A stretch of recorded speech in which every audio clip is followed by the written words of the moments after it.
Hi, everybody. Welcome. We're going to do yet another late night conversation. Talk to you soon. Let's start. Spoken of the American century. I say that the century on which we are entering can be and must be the century of the common man. A radical redistribution of economic power. I mean, we know that racism is just a byproduct of capitalism. Everything would be all right if everything was put back in the hands of the people. We need a government that will make sure Americans are taken care of and organize the economy to serve the people, not the profits of a wealthy few. We now have the techniques and the resources to get rid of poverty. We got to start getting out there with the people. Get out of the movement and get to the masses. We need a government of action.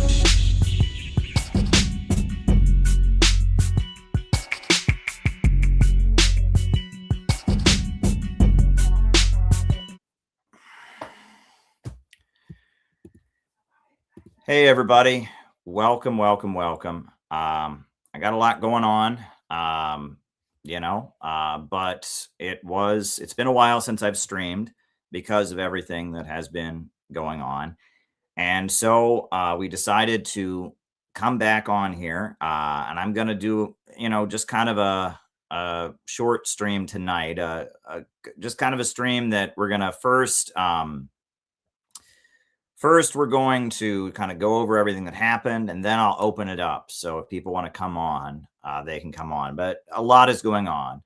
But I guess, if anyone does want to send a question, I know John sent in 2 questions already via Buy Me a Coffee. If you do want to send in a question, you can do that. So, but yeah, the format will be first, I'll just kind of give you a quick overview of what's happening. Then I will open it up. I will drop the link in the chat and people can just come on and we can talk for a little bit and we'll go for a little while. If you got something you want to talk to me, a question you want me to answer, as I said, John sent 2 in already. Best way to do it is to go to buymeacoffee.com. You can also do Rumble rants, but the best way to do it is Buy Me a Coffee. It's the best way to do it. But I've got a lot going on right now. So I will drop the link now in case people want to get ready, but just let me explain everything that's going on right now in our community. I'll explain everything and then I can start bringing people on if people want to just chat about stuff. So you can join this chat. You have to have your face showing. That's a rule that I have. You can't, and I can take you off of here if you act like a fool, but whatever, but you have to have your face showing. You can join the chat. That's the link to join the chat here. I'll drop it in the in the Rumble thing. I'll tweet it out also.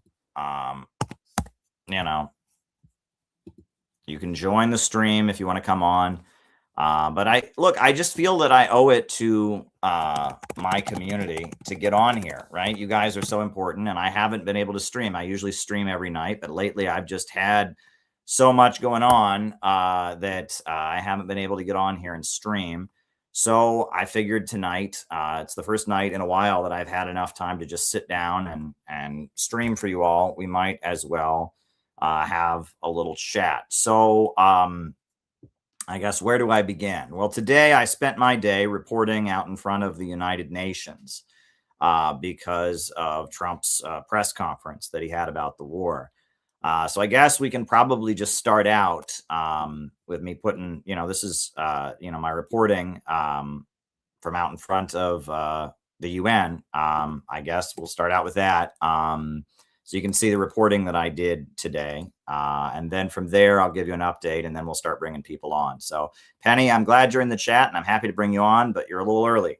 Got to let me get through my announcements before I get to you. But anyway, so here was my reporting from this afternoon. So Donald Trump has doubled down on his ultimatum. He's demanded that Iran reopen the Strait of Hormuz or he will obliterate crucial infrastructure in the country. It depends what they do. This is a critical period. They have a period of, till tomorrow at 8 o'clock. I gave them an extension. They asked for an extension of 7 days, right? I said, Steve, give them 10 days. Are there certain kinds of civilian targets, though? I'm thinking schools I don't want to or tell you that. hospitals that you I don't want to tell you that. We have a plan, because of the power of our military, where every bridge in Iran will be decimated by 12 o'clock tomorrow night, where every power plant in Iran will be out of business, burning, exploding, and never to be used again. I mean, complete demolition by 12 o'clock. Let's cross live to our correspondent, Caleb Maupin, who has been following this press conference. Caleb, can you break down the details for us?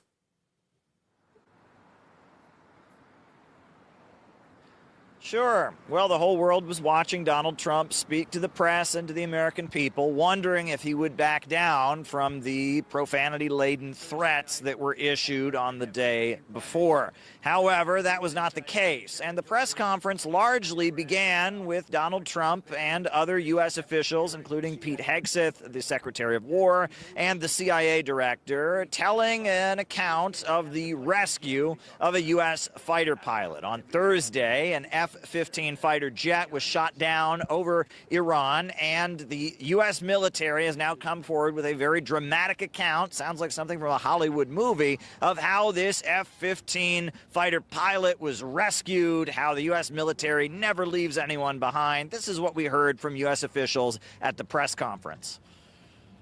We're here today to celebrate the success of one of the largest, most complex, most harrowing combat searches. The Iranians were embarrassed and ultimately humiliated by the success of this audacious rescue mission.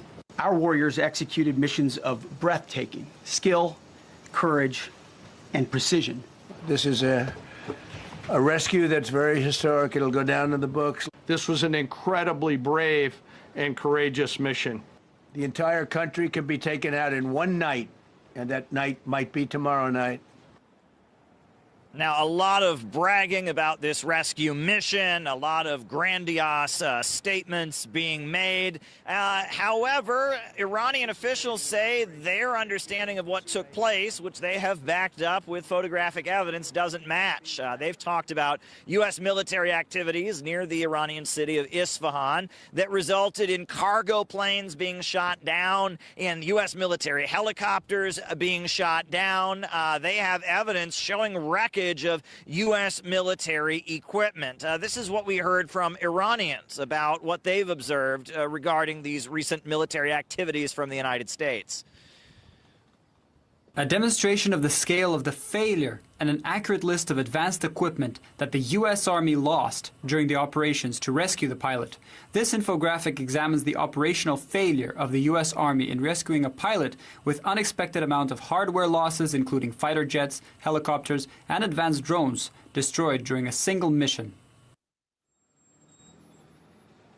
But that's not the version of events we heard from Trump and his administration associates. We heard a lot of boasting and a lot of attempts to justify this military action that is very unpopular, not just around the world, but even within the United States. We heard Donald Trump claim that Iranian women who don't dress properly are given the death penalty. We heard Donald Trump claim that Iran is throwing gay people off the roofs of buildings. Now, Donald Trump continued to make these statements. He also said the Iranians were happy that he was bombing the country. They wanted him to continue bombing the country. They're not worried about civilian casualties because they agree with him and his drive to overthrow the Iranian government. A lot of bold statements made by U.S. President Donald Trump. Now, this comes as Trump has called for increasing the U.S. military budget by 40%, a 40% increase. Now, the United States already has the world's largest military budget. What Donald Trump is asking for would raise the budget to $1.5 trillion. Now, that is a pretty dramatic increase, and we have the Financial Times now coming forward and saying that Pete Hegseth, Donald Trump's Secretary of War, has actually been caught trying to invest a large amount of money in military contracted corporations. Now, that obviously points to a conflict of interest. Pete Hegseth was at the press conference, and he brought forward his usual boastful tone, saying that the United States was on the verge of unleashing even more death and destruction onto the Iranian people. This is Pete Hegseth. And to our adversaries watching from Tehran, Let this be a clear message. The United States military will go anywhere, at any time, to protect our own and complete the mission. Per the President's direction, today will be the largest volume of strikes since day one of this operation. Tomorrow, even more than today. And then Iran has a choice. Choose wisely, because this president does not play around.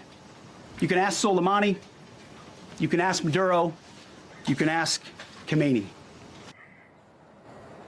Now, you heard him there saying that they would go anywhere and they would never leave anyone behind. That line was repeated throughout the press conference. The U.S. military never leaves anyone behind. However, it's worth noting that the U.S. Department of Housing and Urban Development acknowledges at this point that there are over 32,000 veterans of the U.S. military that are currently homeless in the United States. So whether or not they're left behind overseas, plenty of them seem to be left behind here in America.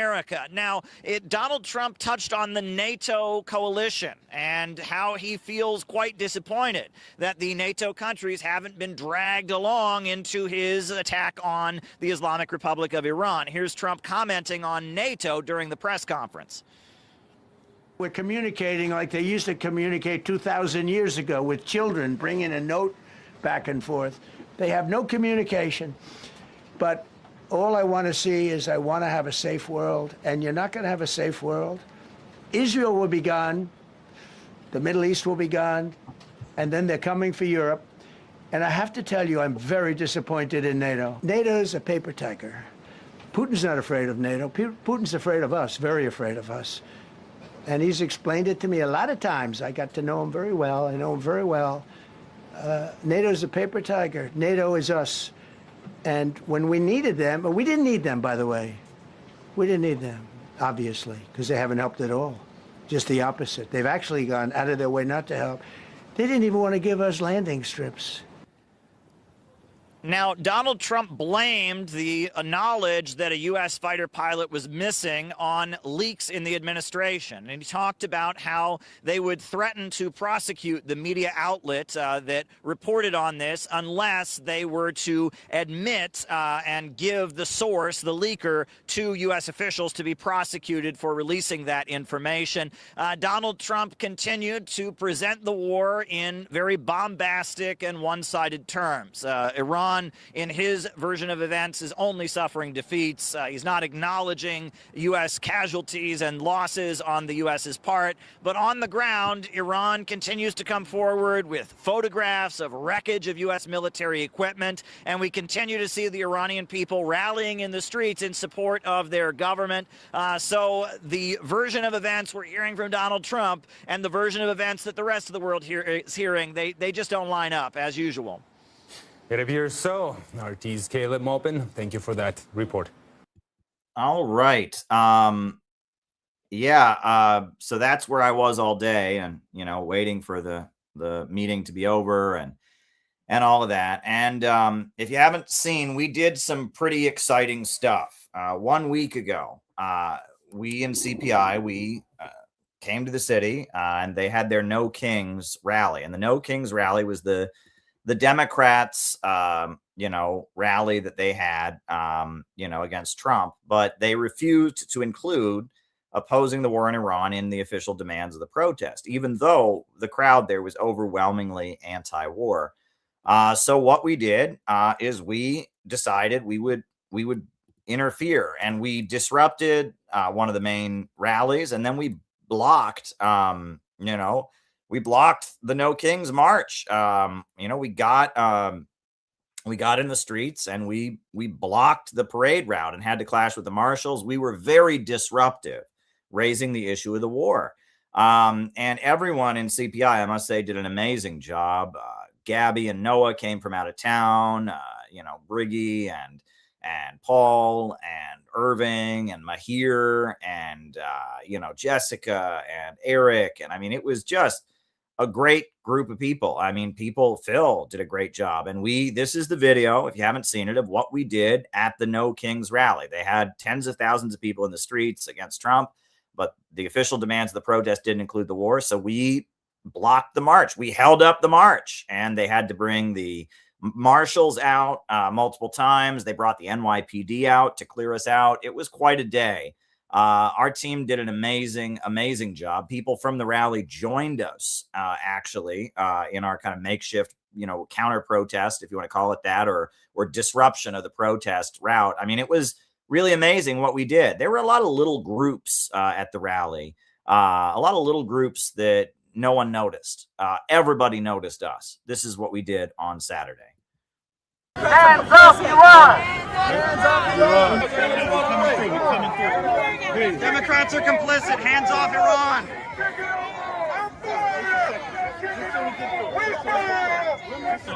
Democrats can stop the war. Hands off Iran. Democrats can stop the war. Hands off Iran. Democrats are complicit.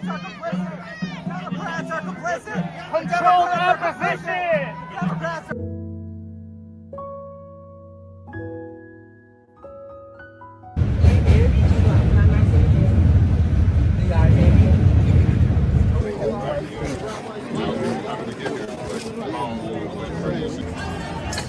How do you feel, Irving? Good.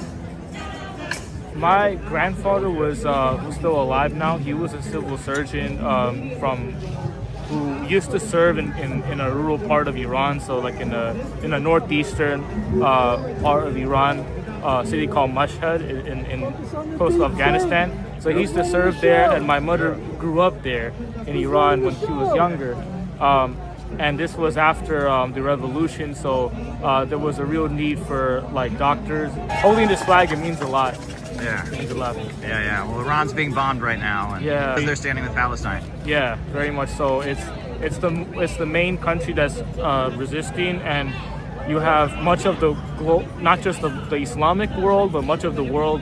The global South stands in solidarity with Iran. Very big pleasure to be joined by Caleb and by the CPI. Yeah.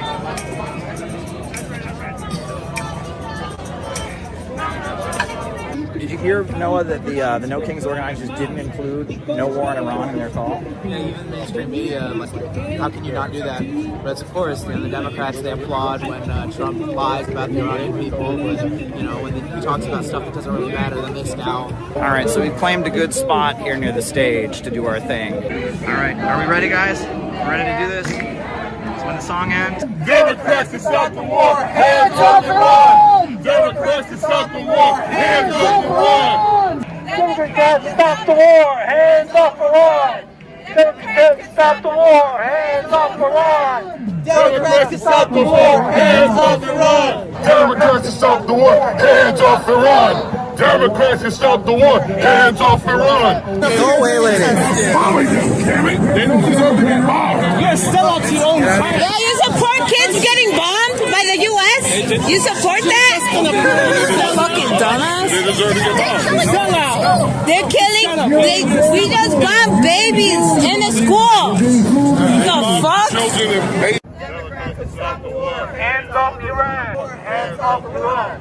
Democrats can stop the war. Hands off Iran. Democrats can stop the war. Hands off Iran. I've been chased by cops off the war. Hands off Iran. Democrats can stop the war. Hands off Iran. Hands off Iran. Hands off Iran. Stop the war. Democrats can stop the war. Democrats can stop the war. Stop Iran. Democrats can stop the war. Hands off Iran. Democrats can stop the war. Hands off Iran. Let us stop the war. Come on, man. The war. Stop the war. Stop the war. Democrats can stop the war. Hands off Iran. Stop the war. Democrats can stop the war. Hands off Iran. Stop the war. Hands off Iran. Democrats can stop the war. Hands off Iran. Democrats can stop the war. Hands off Iran. Democrats can stop the war. Hands off Iran. Democrats can stop the war. Hands off Iran. Let us stop the war. Come on, man. Democrats can stop the war. Democrats can stop the war. Democrats can stop the war. Hands off Iran. Democrats can stop the war. Hands off Iran. Democrats can stop the war. Hands off Iran. Democrats stop the war. Hands off Iran. America!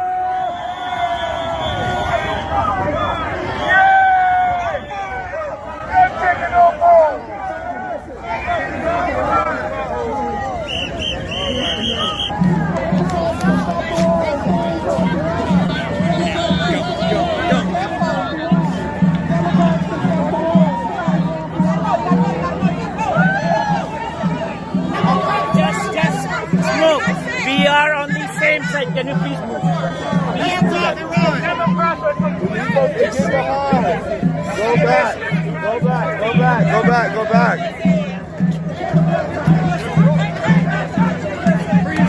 Democrats are complicit! Democrats are complicit! Control the opposition! Democrats are complicit! Democrats! What do you think? I think it's great. We're getting the word out. I mean, there's so many people here who are anti-Trump, but they don't talk about the Democrats.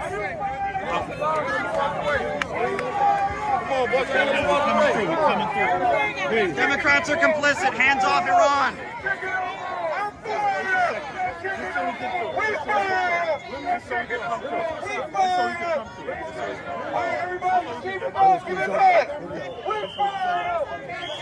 Hands off Iran! The union, the Democrats are complicit! Hands off Iran! Hands off Iran! Hands off Iran! Hands off Iran! Stop the war. Hands off Iran. Democrats can stop the war. Hands off Iran. Democrats can stop the war. Hands off Iran. Democrats can stop the war. Hands the wars. Hands off Iran. Democrats can stop the wars. Hands off Iran. Democrats can stop the wars. Hands off Iran. You can protest from the side. You can't bargain.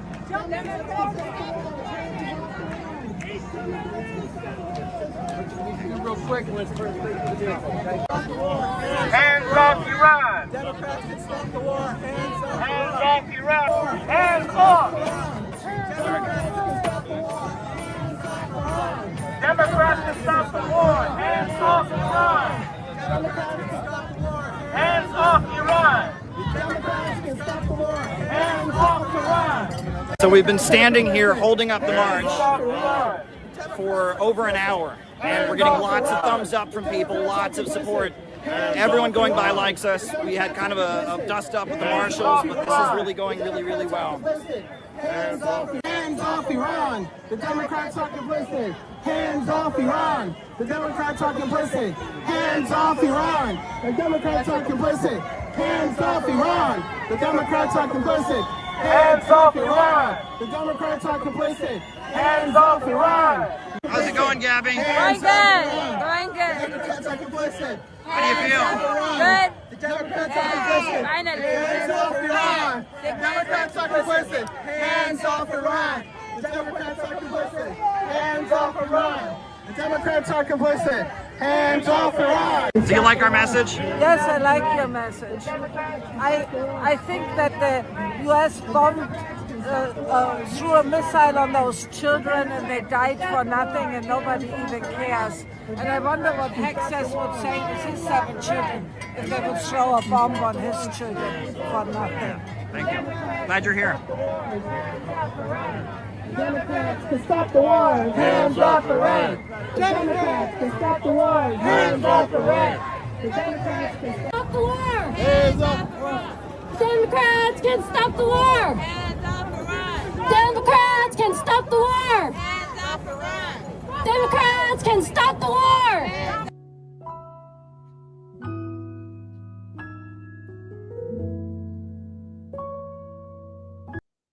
Yeah, so that's what we did during the daytime. Then that night, we had a banquet, a CPI banquet. I'm not going to show you the banquet, but I'll just show you like the opening so you can see what we did. This was the opening, just to kind of show you we gathered and we had a banquet.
Yeah, so you can watch the speeches at the banquet.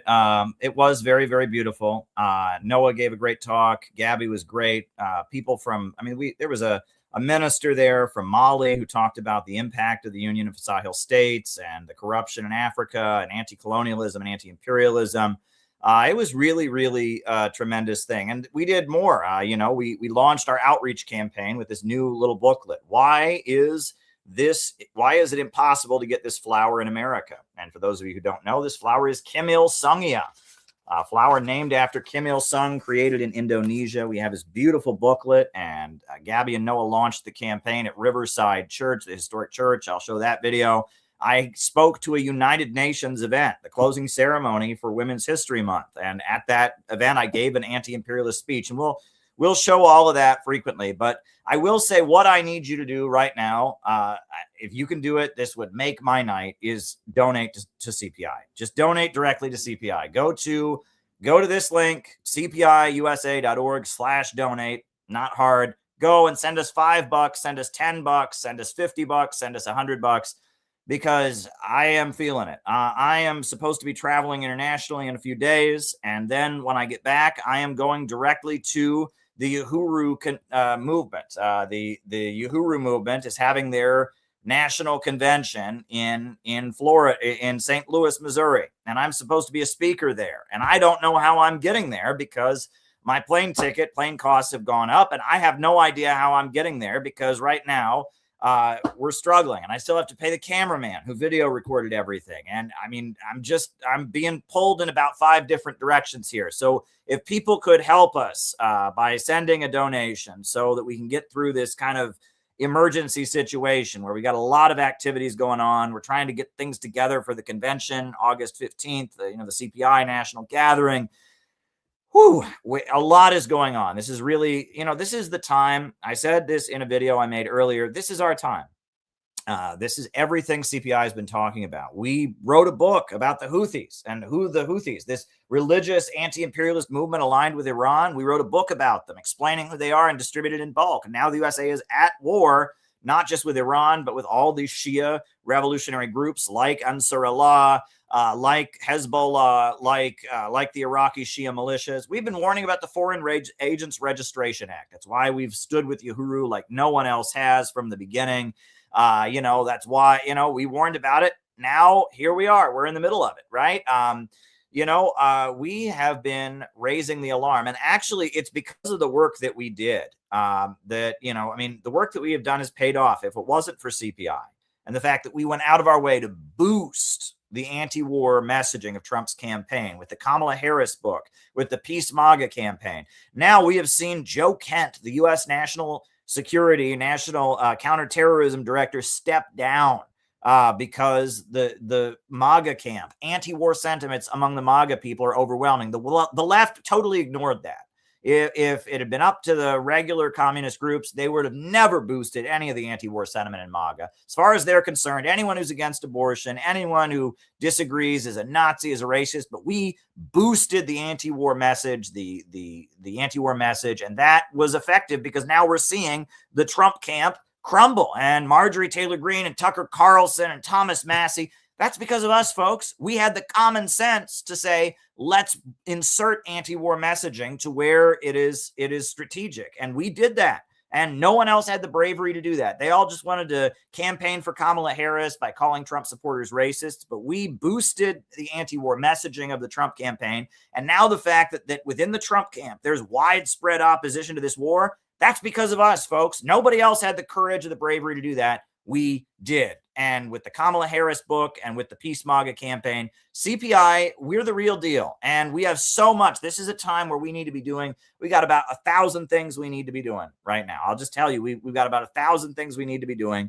If you look at what we've done in the first 3 months of 2026, it is like whole years of our organization. We never did this much. And we're going to have another event in New York City on July 2nd. We're having another nautical banquet, not botanical, right? We've got flowers for the botanical, but nautical banquet, right? Ocean related banquet. And our members out in Minneapolis, we got the workshop coming up in Minneapolis. We got the workshop coming up in Los Angeles. We're having our national convention August 15th. So many things are happening. You know, so many things are happening. We need your support. We need you to send us whatever you can send us right now. This is kind of an emergency, right? It's kind of an emergency right now. We need your support. It's very, very urgent. We need you to go and send us $5, $10, $50, $100, $75, whatever you feel like doing, $300, $3,000, whatever you can do.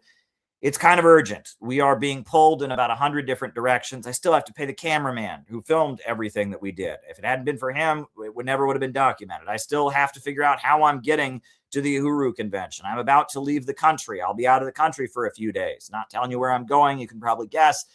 But a lot is going on. So we need folks to step up and help us do what we're doing, because now is the time. If we can't swing into action now, what are we going to do, right? This is what we've been preparing for year after year of CPI. So please step up and help us. Please step up and help the Center for Political Innovation. Send us a donation. So on that note, if you want to join the stream, please do. The phone lines are open. Penny has been patiently waiting, and I really appreciate it. If you'd like to join the stream, you know, like Penny is about to. Penny is waiting in the studio. You can do it on this link. You can just join the stream. We would love to have you come on. Again, you have to show your face, and if there's any malarkey or funny business, you're out of here. But other than that, we'll be fine. So join the stream. Welcome, Penny. How's it going? All right. Can you hear me? I can hear you. All right, good. Yeah. So I finally took the step to actually go through the Human Rights Watch report. Not the whole thing, is 341 pages, but the summary just, I mean, when you read it, it's just like the Khrushchevism book. This is the summary, the Human Rights Watch report. About Burkina Faso committing human rights abuses against civilians. And basically they're basically saying that the terrorists and the military junta are one and the same. They're just different factions of terrorists, and they're, you know, the volunteer defense forces are committing mass killings, and the terrorists have completely taken over the country. The military has failed. So there was a recent press conference. Yep. So Penny has written this book about the great African leader Ibrahim Traore, right? And she is currently involved in debunking the Human Rights Watch smear campaign that just came out, right? Human Rights Watch is a U.S. government, U.S. intelligence nonprofit NGO. It claims to be independent, but it's not. It's a revolving door with the State Department. The employees are like all State Department people. It's run by U.S. intelligence. They'll criticize the USA occasionally to like give themselves credibility, but they mainly just publish lies and rumors about anti-imperialist countries. And they just took aim at this great African leader. So Penny is in the process of going through that report with a fine-tooth comb and debunking it. Just wanted to give the context. So continue. Yeah. So at the end of the summary, they're recommending the International Criminal Court investigate all three of the leaders of the Burkina Faso, Mali, and Niger, as well as the terrorist groups, and that financial investors should beware, and all that. And it's like, this comes right on the heels of the European Union passing a resolution that Niger must return their former president, who was exiled by General Chiani. And you know, because France is facing some economic problems right now. They can't get energy from Russia, and they can't get cheap uranium from Niger. So what are they going to do? Because the guy who pushed the resolution to be passed, claimed that Bazoum, the former president, was France's last reliable partner in West Africa. So there you go. This is what I wanted to warn people about, right? Don't be fooled by the International Criminal Court, right? And the International Criminal Court, occasionally, they'll make noise against Netanyahu. Occasionally, they'll make noise about the USA and Afghanistan, but it's all meaningless. At the end of the day, every single person that the International Criminal Court has ever convicted has been on the African continent, right there. Can you imagine that? If there was a court in America that every single person they'd ever convicted of a crime was a black person, we would say that's a racist court. Well, this is an international court for the entire world, we're told. And every single person they've ever convicted has been on one continent. It is completely illegitimate. If there had been any hint of creating an international criminal court when the UN was founded, there never would have been a UN. And the biggest critic of the International Criminal Court was the guy I used to work for. That was kind of how I got into all of this, is I worked for Ramsey Clark, and he was an international lawyer, former U.S. Attorney General, and he said the International Criminal Court is completely illegal, and that puts him in line with the Republicans. It's the Democrats who pushed the International Criminal Court, you'll notice, right? They arranged for Putin to be indicted under the International Criminal Court.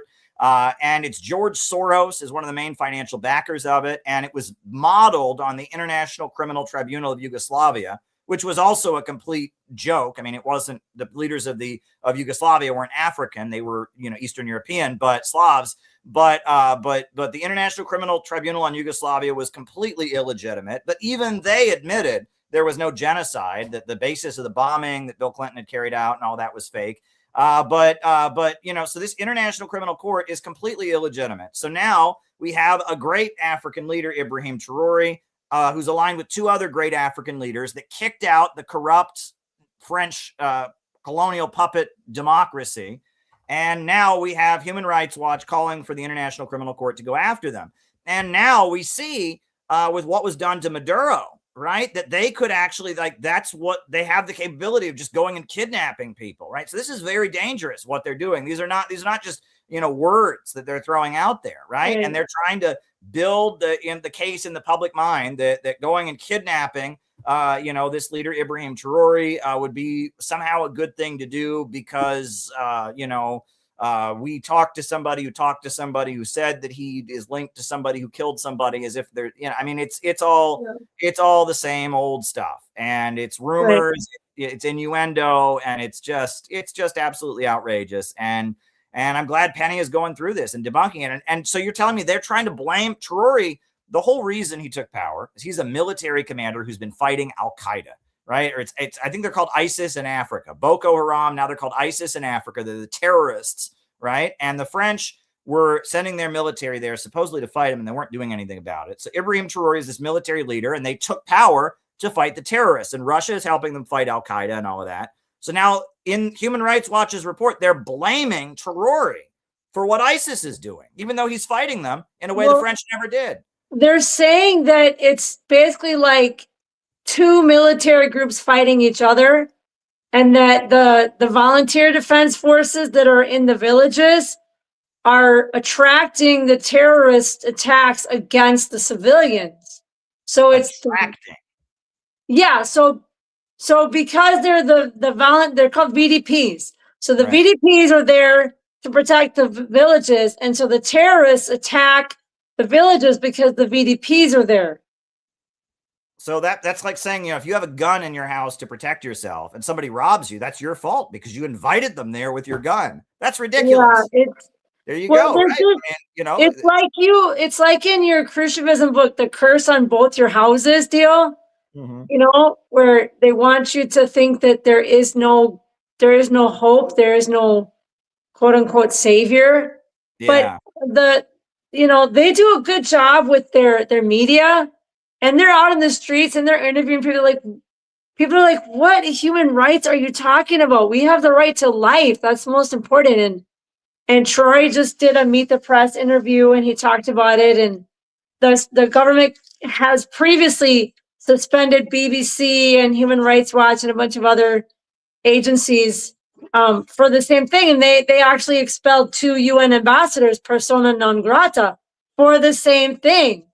But then it's like, oh, you're censorship and freedom and blah, blah, blah. And it's like, but they're not going to be intimidated. But Traore has warned that the Black Winter is coming, which means there's going to be ramped up attacks that they need to be aware of. So they know the strategy, and the people are not dumb. They see how life has improved. It's amazing. Their streets are paved, and they got their 8-lane expressway going in 3 months. They got, from half the distance of Colorado, prepared, all the trees put down, everything, and the dirt cleared away to make an 8-lane expressway, half the length of Colorado in like 3 months. Your book goes into great detail, and we have a new expanded edition of it where you talk about everything they have done to improve living conditions in that country, from education to fisheries to agriculture to power plants to, the tractors. You go into great detail with statistics, real solid statistics about how they are improving people's lives. This is a pro-growth government that is pro-community, pro-humanity, investing in families, investing in the people. And they have more electrification than they've ever had before. Yep. They are producing more of their own food than they've ever produced before. They are paving like this new highway that you were just talking about. It's amazing what Ibrahim Traore has done. And the same with the government in Mali, the same with the government in Niger. Ever since they kicked out the French and their democracy, which meant the French, colonialists and their corporations, gave the most money to somebody who became the corrupt leader. Ever since then, they have been building and building and building, and it's been a great, great step forward. And the whole African continent is rallying behind Ibrahim Traore. It's amazing. Yeah, and Ghana was in a pinch for a minute because they import a lot of tomatoes from Burkina Faso. And recently there was a terrorist attack on Ghanaian traders in Burkina Faso. So, oh my gosh, Burkina Faso is not safe. But then Burkina Faso suspended tomato exports, not because of the terrorist attack, but because they need to have enough tomatoes for all their tomato processing plants. They got 3 of them. And like 100,000 tons of tomatoes a day in each factory is processed. So Ghana was like, oh my God, what are we going to do? So they worked it out, and they're going to still get tomatoes. But now Ghana understands that they need to make their own tomatoes, and they need to have their own seeds, and they're not going to import any more seeds. They're going to have their own seeds. So he said it would take 2 to 3 years to get up to where they need to be self-sufficient. But that's the AES effect, is what I'm titling my new book, is other leaders are seeing that they can do the same for their countries if they want to. We could do the same thing here. That's the thing. We had a government that was investing in schools and hospitals and roads and highways and power plants here in America instead of wars all around the world. Trump is asking to raise the military budget up 40%, which is already the highest in the world astronomically. He wants it to go up to $1.5 trillion. Keep in mind that we're already in debt at this point. If we were to pay back our national debt, every family in America would have to pay $1.3 million. Right? When you pay your taxes, you're not paying for schools or the military. You're paying back payments to banks that we borrowed money from. Every family, it's $1.3 million is owed in America, which is just ridiculous. We have about 300,000 people. So you do the math. It's absolutely ridiculous the amount of money we owe right now in America. He wants to increase the military budget by 40%. Meanwhile, this country is completely falling apart. It's completely crazy. And so within all of this, we've just got to organize. And you had a great event in Minneapolis for March 15th for the Ides of March. The video of that's been circulated online. It's on the CPI website. People can check that out, where you spoke about the fall of the Roman Empire. And you also had presentations about the Belt and Road from Gary. And Tom talked about Ibrahim Traore and some of what he's doing. Do you want to talk about the Ides of March event that you had out in Minneapolis? Yeah. Of course, we had to postpone it from March 15 to March 18 because of the mega snowstorm, but it actually worked out because it gave me a little tiny bit more time to work on my speech, memorizing it at work the night before. But then my relative was able to come, and she was traveling before that. So, I've been going back and forth with her about her Trump derangement syndrome, and I'm kind of caught in the middle with my relatives because, I have another side of my family that's Zionist. But she came and she listened and she was impressed, and we had homemade Italian 3-course meal, and it was fun. And Gary gave his little presentation, and Tom sang Wagadugu, Wagadugu, Wagadugu, Wagadugu, the capital of Burkina Faso. All right. So Great. it was fun. It was good to get people together, and it was a small gathering, but it was very impactful, and it was really special. It was a very special time. So I'm glad we did it. Yeah, well, people should take a look at the video. It looks like a very fun, intimate gathering. I saw, your son was on there playing the guitar. This land is your land, and Yeah. that's very sweet. And also, you're doing a lot out there. You protested the Falun Gong, right? The Falun Gong Shenyun anti-communist China show, right? You're going to have an article about that on the website pretty soon, and a video to go with it. Tell us about that.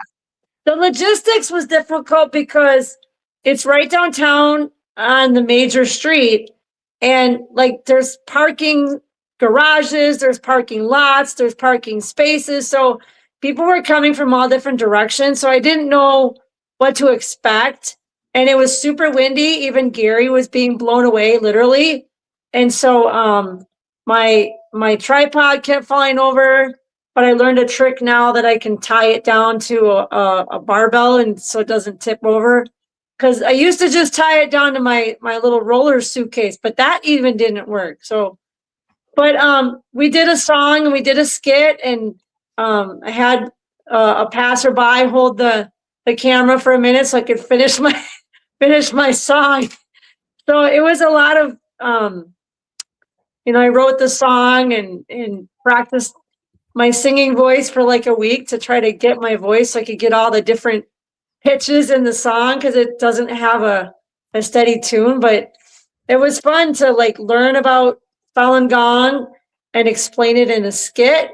And so if we do it next year, I'll have a better idea how to do it, and we'll be more confident and have a better plan. But it was a good learning experience, and it was fun.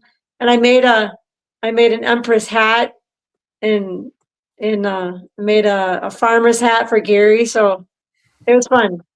Yeah, well, you do a lot of outreach out there. And I mean, when it comes to the Falun Gong, a lot of people, they say, oh, we're just this fun little exercise society. We just teach people. It's just like Tai Chi or something like that. No, this is a group that glorifies feudalism, right? They say women having the right to vote is a sign that society is entering a Dharma ending period. They want to institute the death penalty for homosexuals. I mean, they're a pretty nasty bunch of people, and they're on a mission to overthrow the Chinese government. And their song and dance show is called China Before Communism. And it's like, okay, so China before women had unbound feet, China before the peasantry were not semi-slaves, China before electricity, China before running water, China. I mean, it's like, how do they get away with this, right? No one looks at this and say, oh, yeah, what was China like before 1949? What's it like today? I mean, it's just unbelievable, right? But because it's a fun song and dance show, and it's like, well, they're from there, right? I cannot get over the annoyance of, well, they're from there, they must know. I've had so many people say to me, well, Caleb, haven't you ever talked to anyone who actually lived under communism? I mean, look at Eastern Europe, every country in the former USSR, every single one. The polls come out and they say life was better before the fall of the Soviet Union. So they actually lived under it. In fact, when I was in Russia, the Communist Party is the old people. They joke it's the party of the pensioners, the old people, who can remember, who lived under it, right? And Soviet nostalgia is at an all-time high. But you get, but the people who come to America, like the Falun Gong or the Miami Cubans, they have their interpretation. Just like, there are people here in America who don't like it and they move to somewhere else. Are they unbiased in their perspective? Of course not, right? And so, they come here and they do this China Before Communism show, and it's like they give one version of events, and people assume, oh, they're Chinese, they're from there, they must be experts, they must be telling the truth. And it's like, they don't speak for the overwhelming majority of people. I mean, even some of the Communist Party's harshest critics admit that they brought huge achievements. You can read even some of what the U.S. government said about the agrarian reforms that they carried out. And I mean, there was a reason the Chinese communists won the Civil War and led the country. There's a reason China's now the second largest economy in the world. And for them to come on and just do this show about, oh, before communism, people had fun, elaborate costumes and did wild, beautiful dances. I mean, it's like, I have no beef with traditional Chinese culture. I'm sure you don't either, right? I mean, we respect Confucius and his achievements. We respect the civil service examination and all of that. But at the same time, the idea that the Communist Party of China hasn't done amazing things to improve people's lives. I mean, some things are true and some things are not. And I mean, the claim that China was better off before the communists came in is just absurd. Well, they claim that I was trying to get some research on them. You can't get any research on them in DeepSeek because they're banned even from, they won't even speak about it in DeepSeek. They're like, I cannot answer your question.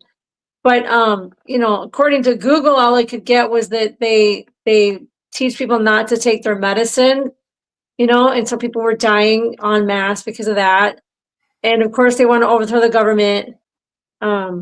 But they claim, I've seen them like out at the White House doing their little exercise things, like mass exercise on the lawn. And then they have this big sign about genocide and someone being dragged along and bloody. So they're like, really, they've looked into the organ harvesting thing over and over and over again. There have been so many investigations. They are not harvesting their organs. That is just made up. The World Health Organization, all kinds of associations have looked into it. They said that's just not happening. They are not harvesting their organs, but they just say it, and they're from there, so it must be true. It's kind of like this, these anti-Iran, these Shah supporters. They make all kinds of claims. How many million protesters? 40,000 protesters, 50,000 protesters were killed, and they were just peaceful. And now Trump admits, oh well, we gave them all guns. I thought they were all peaceful, right? And they were just, and I mean, they just say anything, right? And there are some people that will believe it, but the crazy thing is that more than ever before in my lifetime, I mean, I'm a young guy, I'm only 38, but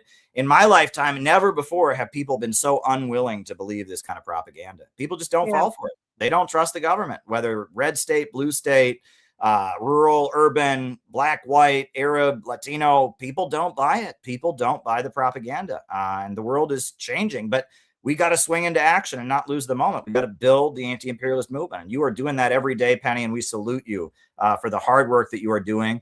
Check out Penny's book, and you got a new one in the works about everything they're doing. She's debunking the Human Rights Watch report about Ibrahim Traore. Thank you for everything you are doing, Penny, building and organizing CPI out in Minneapolis, which is a tough place to be. I was out there for a few weeks in January, and I learned how difficult it can be. So my hat off to you for all the work that you're doing. All right. Thank you. Thank you. All right. Be in touch. Thanks, Penny. It's good to see you. Penny is awesome. And another awesome person is David Fox down under. Good to see you, David. Yeah, you too. What's new? Oh, look, what's happening at the moment with the economy here, obviously with the war on Iran.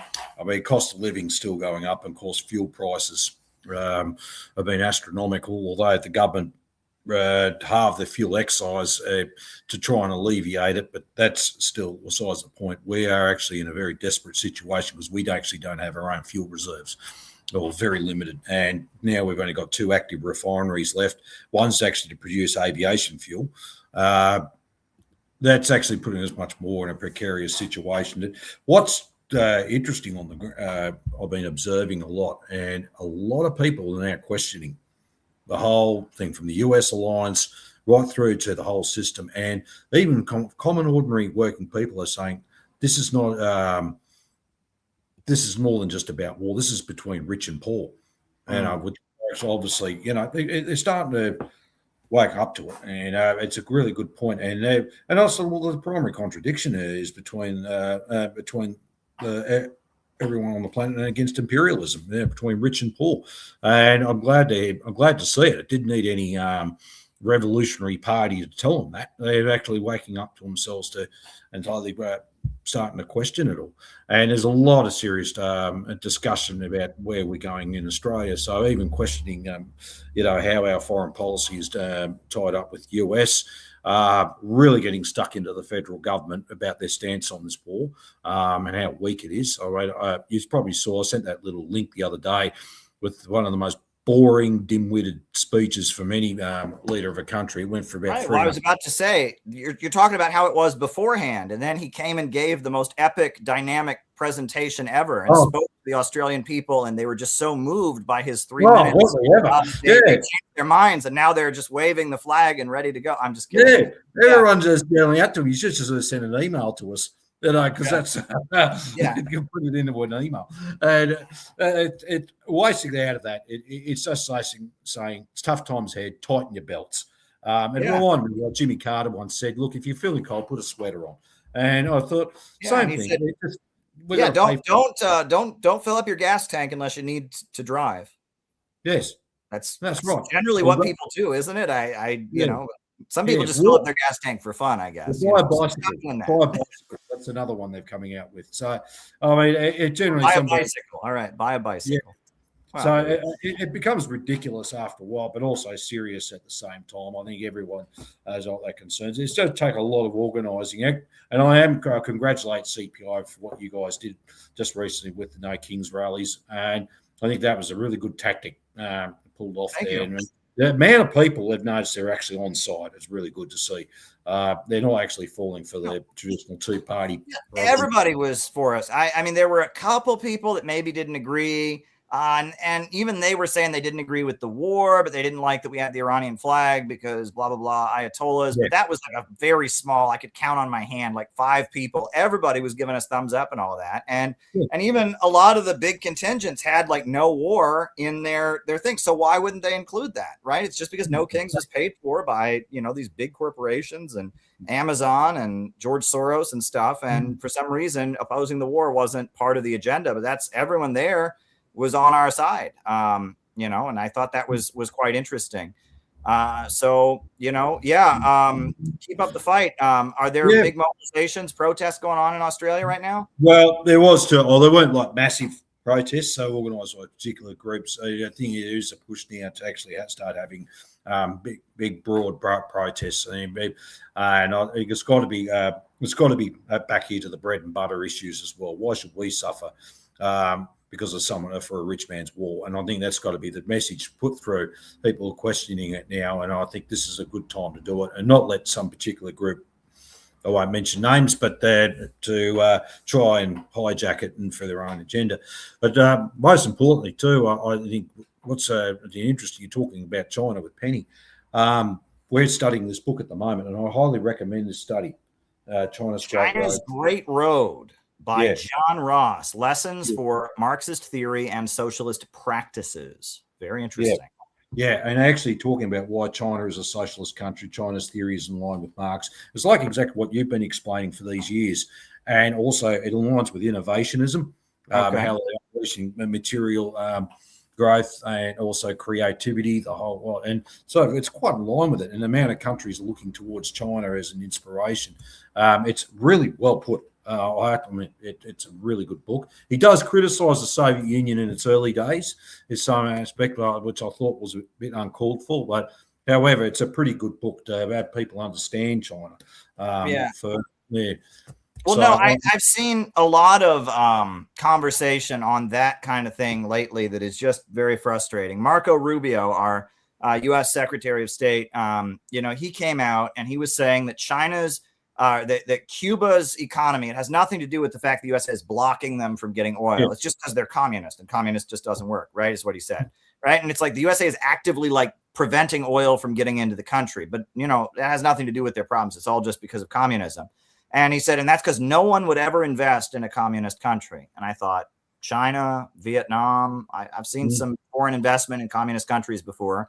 And he said, and their political system, he said, won't change unless their economic system won't change unless their political system changes. And again, I thought China, Vietnam, and he's just espousing this absolute garbage that Cuba would like to move closer to the Chinese model. They've been saying that for the past 10 decades, but in order to do that, they need to have access to the international markets, and they've got a blockade on them that won't let them do it. North Korea wants the same thing. Exactly. I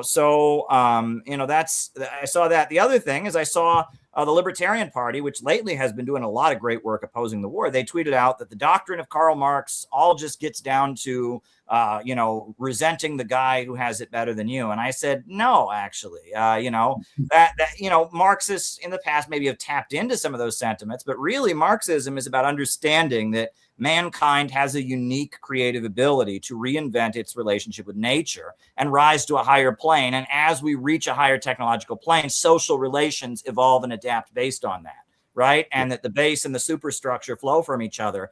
You know, I mean, you know, Marx wasn't just jealousy peddling. I mean, you know, I mean, maybe that was appealed to, you know, in a mass sense, but what he wrote about economics, right? He writes a critique of the Goethe program, and wage labor and capital and all of that. I mean, tendency of the falling rate of profits, overproduction. This is the stuff, and nobody knows about this stuff, right? Nobody really knows about it, and China knows about it, and they've broken free from it, and that's why they're growing. They understand this stuff over there, and you talk to them about it, they're like, yeah, of course, common sense, but it's been kind of lost, and that's been one of the roles of CPI, is that we've had to go out and just educate people about this stuff, about how, you know, we have a deeply irrational system where abundance creates poverty, and we need society overall to take control of the centers of economic power in order to overcome that. But within that, there can be a market. There's room for a market. There's room for human creativity, as long as you have a state that is controlling the economy and investing in people and communities, not derivative ripoffs and what Marx called fictitious capital,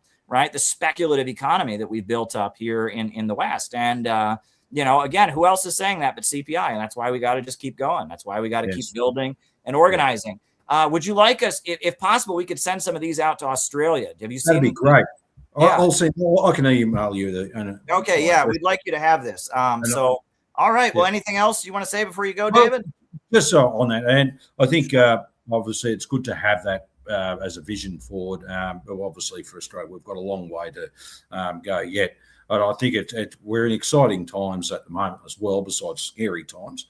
Obviously, the relations between Australia and US and economically has been strained as well. Trump's just come out and threatened with us 100% tariff on our pharmaceuticals because big multinational pharmaceuticals don't like our pharmaceutical benefit scheme, where we actually able to access medications quite cheaply here. They don't like that, and that's because we just weren't going to go and send warships. Not to say that things haven't been sent, because, and I'll get to that in just a quick second, but this is what is coming out. He's just thrashing out at everyone, and at the same time, it's actually a good thing too, because they've actually just opened the whole relationship. It's been a big crock for a long time. The other thing I decided to say about that, yes, the Australian government decided to send 90 SAS personnel to the Middle East, the UAE, supposedly to protect diplomats and evacuate them. You don't need to send an SAS in to do that, or a commando force, because guess what they do? Sniper behind the line, sniper activities, other behind the front type activities, a whole lot. So, you know, if you're there just to generally evacuate a diplomat, just send a plane in there, maybe with some troop, but, you know, just to make the purpose is to get them out, not to send your elite soldiers in there. 90 of them, and there's possibly more, we don't know, but we're not going to, no one's buying it that was there over there for peaceful purposes. So we are sort of a bit indirectly involved one way or the other, despite the government's denial of it. But I think overall, I mean, the attitude towards Israel's really changed now, to a lot of point as well, that people will be happy to see it go. Goodbye. You know, because we know how well the Zionist lobby has been interfering in our policies. There's people being arrested because of saying from the river to the sea, saying it's anti-Semitism, and even too, they want to push this. They want to push, if you criticise Israel or Netanyahu, you're anti-Semite. Well, I must be one of many anti-Semites out there. You know, we're at the point now. We don't care. We're going to say it as it is. So one thing, a rebellious spirit, as soon as the government says you can't do it, everyone just ramps up further and does it anyway, and backfires magnificently. So that just gives you a few things. I won't hold you up for that long, but look, but thanks very much for that. And thanks. Yeah, well, it was great to hear from you. And yeah, we got to just keep organizing. So thank you, David, for everything you're doing, and stay strong. We'll be in touch. All right. Thanks, Dave. It's always great to hear from both Penny and David. That's really, really great. I'm going to put on the video of how we premiered recently the Kim Il-sung pamphlet at Riverside Church. So here we go. We're here outside of the historic Riverside Church in Harlem, New York City.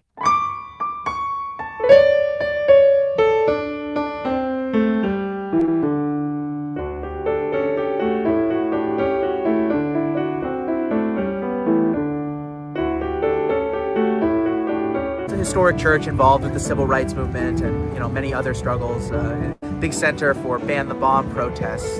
It's where Martin Luther King famously gave his speech condemning the Vietnam War and talking about how, we needed some sort of democratic socialism. Went on a Sunday to pass out these, and the people were friendly. This last part, hope that one day we could all merge together.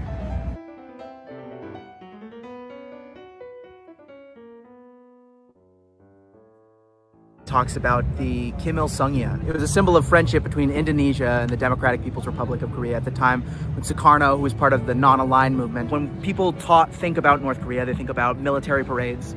They think of people starving in the streets. They think of very dire looking cities. This is something that's full of life and hope and optimism. It's a flower that only grows in a socialist country, and it's hard to get because of the sanctions that have been imposed on North Korea and that are very harsh and unfair.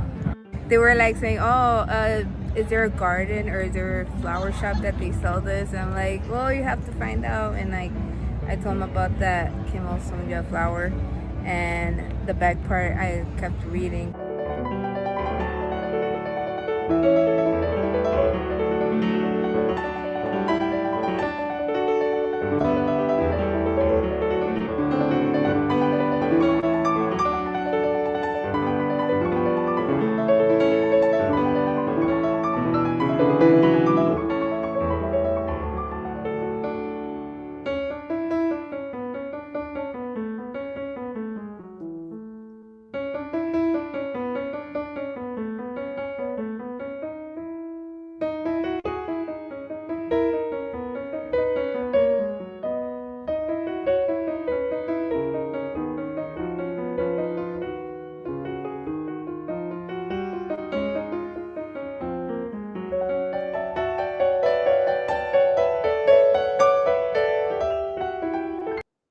That was on Palm Sunday, actually. They went to Riverside to distribute it, and we've got lots of them. This is turning into a national campaign. People are going to be doing this all over the country as a way of just educating people about anti-imperialism and anti-Zionism. And we have a picture in here of Kim Jong-il's Palestinian daughter. Many people don't know about this, but this is Jindal. And Jindal's parents were the Palestinian ambassador to North Korea and her mother, and they couldn't conceive. They couldn't get pregnant. So Kim Jong-il brought a fertility expert, and she is considered the goddaughter or the foster daughter of Kim Jong-il. Her name is Jindal. We talk about the solidarity, right? There is Kim Il-sung with Yasser Arafat, right? We talk about that. We have in here, this is the monument to African Renaissance that North Korea built in Senegal. Just a beautiful statue celebrating the family. There's a strong father and a mother and a baby pointing towards the future. North Korea built this beautiful, beautiful statue celebrating strength and pronatalism and growth and community and family and the Black people and their struggle against colonialism. It's just an absolutely beautiful monument. This pamphlet is really something special, and we use it to introduce people to CPI. Look, we got Xi Jinping with Putin and Kim Jong-un, and we got Che Guevara having dinner with Kim Il-sung, and this is really a beautiful piece of innovationist education. We got China's high-speed railways, the fastest trains in the world in China that go 260 miles an hour. We are doing the real educational work. Our members are out there day after day after day. But listen, folks, if anyone else wants to join the stream, please feel welcome. Join the stream. You just have to show your face. That is the rule. You've got to show your face if you're going to come on the stream. That is the rule. So join the stream. Love to have you on. If you want to send questions, a few people have already sent questions already. So if you want to send more questions, buy me a coffee is the best way to do it. We got 3 of them so far, 2 from John and 1 from Red Axis. You know, we're going to answer those later. But yeah, if you want to go to buymeacoffee.com/CalebMoppin to send a question, please do so, or just come on and ask me the question yourself. We'll go for a little while longer here. I've got a lot on my plate, folks. I'll be honest with you. I am scrambling to get everything taken care of. I still owe people, and I'm going to be leaving the country, and I'm supposed to be figuring out how I'm going to be speaking at the Uhuru Convention next week in St. Louis, Missouri, and I'm being pulled in many different directions. We could really, really use your help right now if you could send us a contribution, because now is the time that we have got to go out and do our thing. So yeah, if you want to send us a contribution, that would be great. We are doing anti-imperialist operations right now. We are functioning at a higher level and doing more than we have done in a long time, because now is the time that it needs to be done. So on that note, I'm going to put on, so again, I told you we've been doing so much. I spoke at the United Nations. I spoke at the UN. The UN, right outside the UN, actually, there was an event for Women's History Month, and I gave a speech about the crimes of Japan during the Second World War, but I also spoke about a lot of things. Queen Mother Blakely, who is an important Pan-Africanist leader, is actually the community mayor of Harlem. Is considered a successor of Queen Mother Moore and Marcus Garvey, important Pan-African Black nationalist leaders. She was there. The former ambassador of Zambia was there. The former ambassador of Grenada was also there. A whole lot of important African NGOs were there. The CEO of Women Win for Africa was there, a very important, philanthropist who invests in African women and businesses. And this was a really, really important event for Women's History Month. And I was there kind of as the representative of anti-imperialism. And I wore my white suit and I gave my speech. So I'm going to put the video on. But before I do that, if you want to send a donation, you can do that. Also, if you want to join the stream, the phone lines are open. So if you want to come on after the video, and give me, a piece of your mind and talk, just come on. Here's the link to join the stream. I'm dropping it in the chat. I also tweeted it out. Join the stream. Come on. You just got to show your face. That's the rule. Phone lines are open. So on that note, I'm going to put on the UN video. And while it's on, I'm going to go refill my water. And then if anyone else is on, we can talk. If not, I will start answering people's super chats, questions. So here we go. Oh, okay. Looks like I need to, all right, let's see if I got another version of the file. Sorry about that. Yeah, it's not going to let me play this file. It's too big. It's just too large. All right. Okay. So we'll just pull it from another place. Hold on. Well, that gives you more time if you want to come join the chat. Let me just download the UN video, the smaller version of it. And then from there, I will start. We'll answer anybody else who comes in. So let me just put on the video from our event at the UN. It was really, really great. I mean, so many great people. The Universal Peace Federation was there, a great organization. And Noah and Gabby did a great job kind of representing CPI. So yeah, here, let me put on, all right, here we go.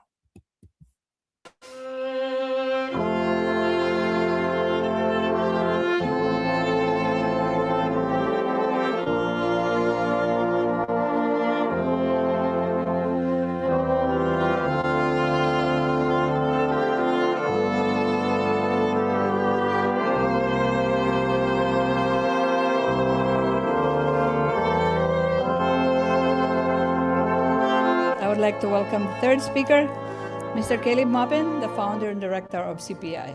Let's welcome.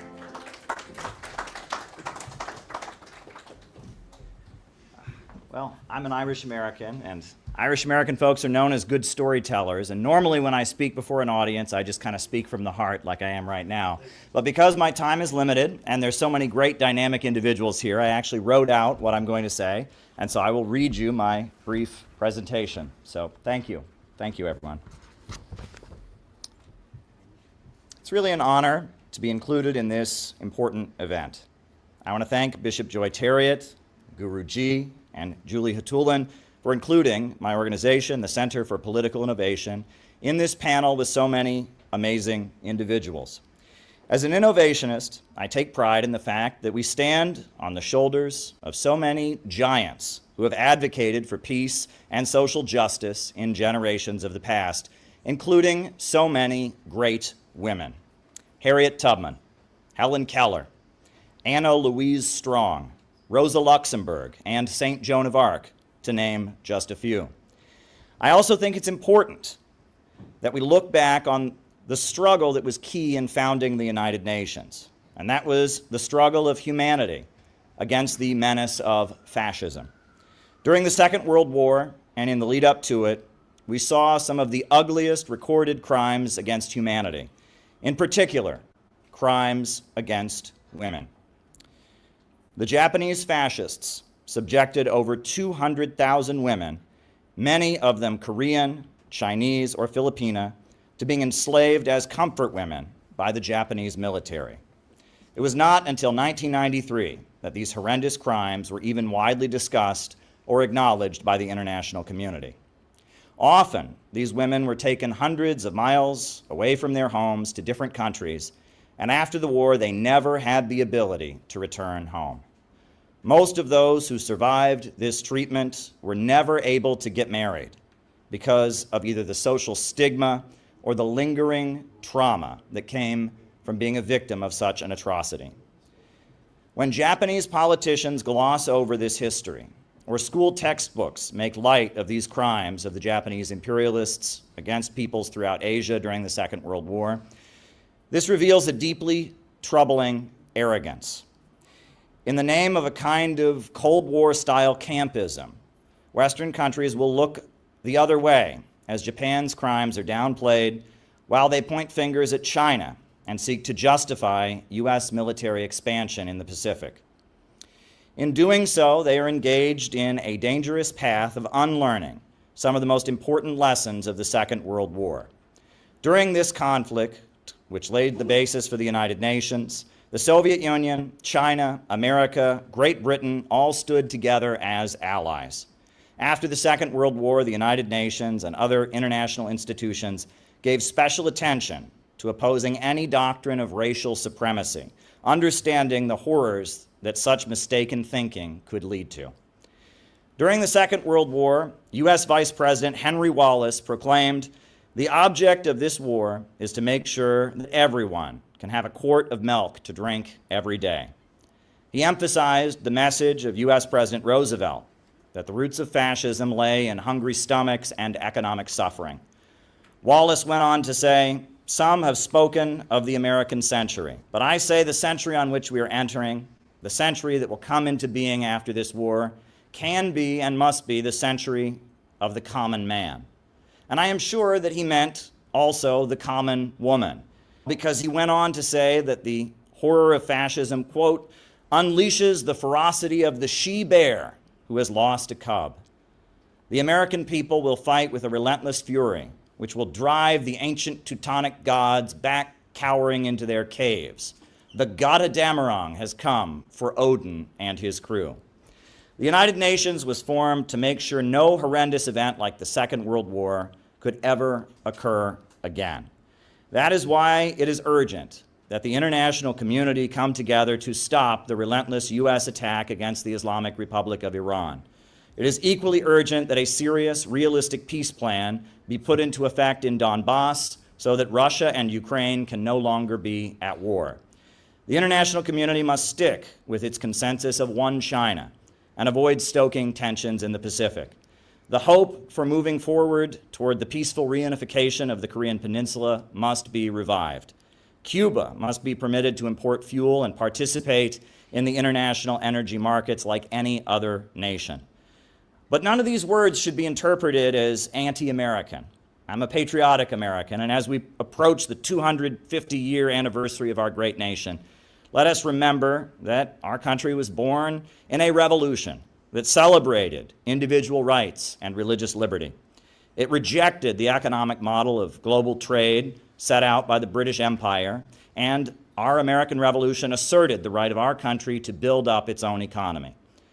We must now recognize that trade between nations and free development, win-win cooperation, is the road to peace.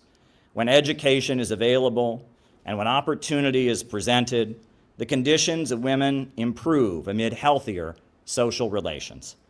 Let us look forward to a world without human trafficking, domestic violence, forced sterilization, and so many injustices that have plagued the women of the world. And let us each day focus our efforts on achieving such a reality for the global community. I thank you.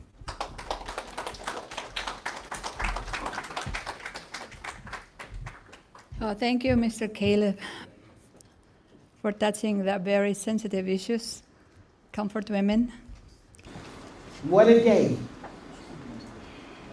Some of us been up since 3 o'clock this morning, reflecting on the last day of the month for women.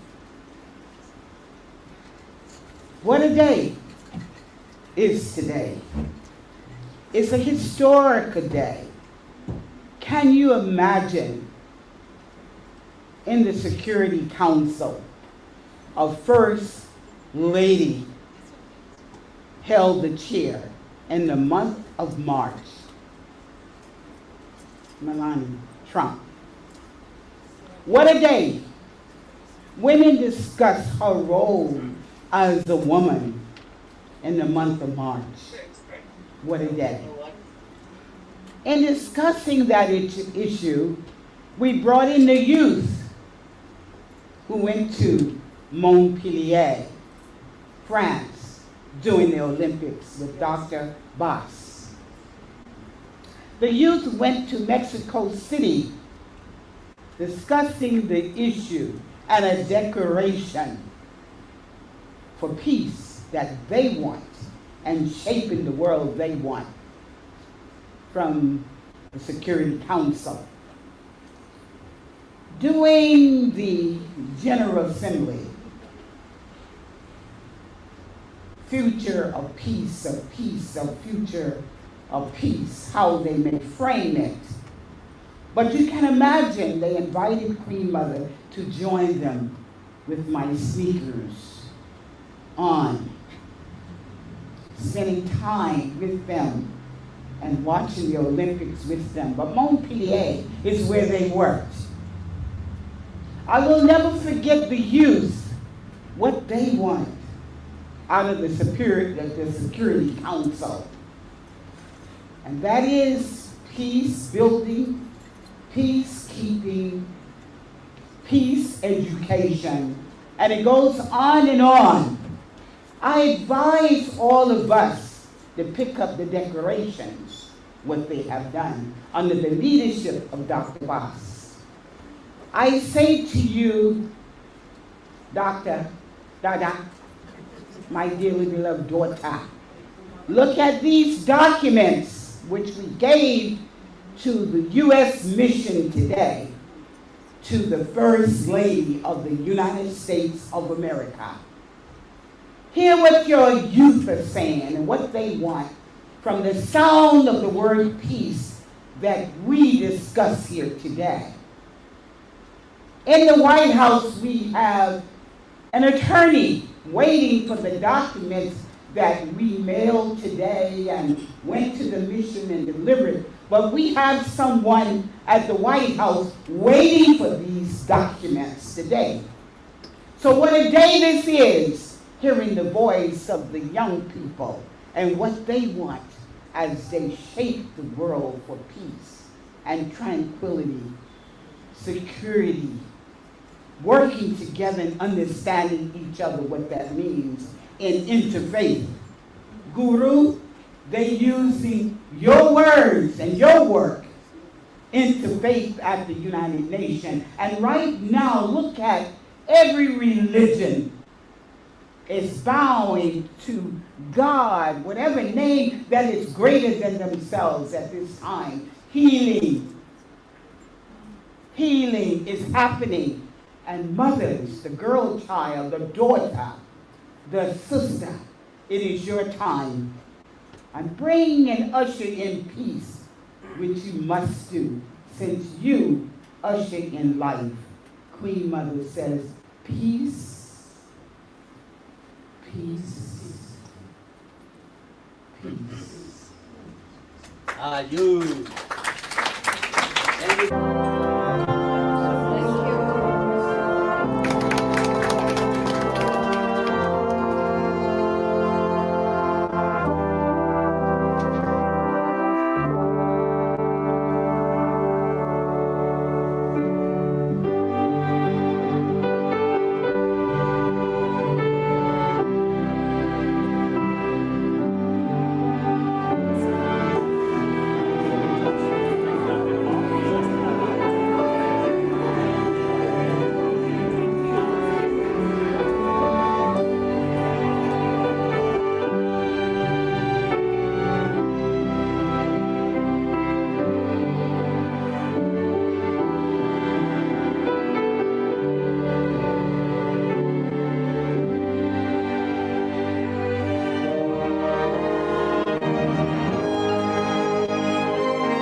All right, John, how you doing?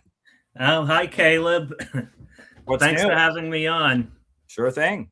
I'm not sure if I'm happy to be here. I'm still holding out hope that Trump has some kind of master plan, like 3D chess or something. And I feel like I should be like a meme of somebody saying, trust the plan, while a nuclear bomb's going off in the background. Yeah, it doesn't look like there's much of a plan. I mean, I've never seen anything like this. I mean, this is just, I mean, he just lied. I mean, his press conference, he said, there's all this stuff about women's rights in Iran. I mean, he's saying that they kill women for not wearing a headscarf in Iran. That is so absurd. No one even claims that. That is not even alleged, right? Yeah, well, he's all over the place, but there are people, a lot of boomers believe stuff like that. And well, I mean, they're Muslims, and all Muslims are the same, right? So, I mean, I mean, it's just like, I mean, it's just absurd. And I heard him up there talking and saying that Iran wants us to bomb them. Oh, well, they get mad when I stop bombing them because they just want to be bombed so much because they just want the government to be overthrown. I mean, he's just lying, and he's in an alternate reality. And I mean, it's frightening to watch, and he's threatening war crimes openly. You got even Ann Coulter, right? And she was the woman who got fired from the New York Times for saying, bomb them and convert them to Christianity. And even she's saying this guy's threatening war crimes live on television, right? I mean, with tweets, happy Easter, praise Allah, we're going to blow you up. I mean, this is, I mean, it's absolutely unbelievable. And, the wild thing is, that rescue mission, they had this whole press conference to tell this whole story about a rescue mission. And I was really hoping that a dog would be involved. They have like a cute little dog that like rescued the guy, be like it seemed so Hollywood. I was waiting for the part where the adorable dog puppy like rescued the guy. And then the guy walks in with Scruffy that saved him, the dog that's the hero, or something. It's like a Disney movie. It was just so fake. And now Iran is saying, actually, they don't even think that the military operation that happened near Isfahan had anything to do with rescuing any pilot. They didn't say his name, which I thought was odd. I mean, wouldn't they have his name? Don't they want to, give his name? They didn't say his name. And they're saying this was about their uranium. This was about uranium. It wasn't even about that. Iran's got all this footage of wreckage of transport planes they shot down, military helicopters they shot down. But they're saying, oh, there were no losses and we never leave anyone behind. And of course, they say they never leave anyone behind, right? What about the 32,000 American veterans that are homeless right now? I think they've been left behind. I think we do leave people behind, but yeah. I mean, I've never seen anything like this. Well, Scott Ritter had an interesting thing on Judge Napolitano, where his theory was that it was actually an operation that went bad because a plane got shot down. And that's why all these resources happen to be in the area. Mm-hmm. So I thought his analysis today was fairly interesting, because that could be why it seems so much like a Hollywood movie. Like, why is SEAL Team 6 all of a sudden there and all these other assets?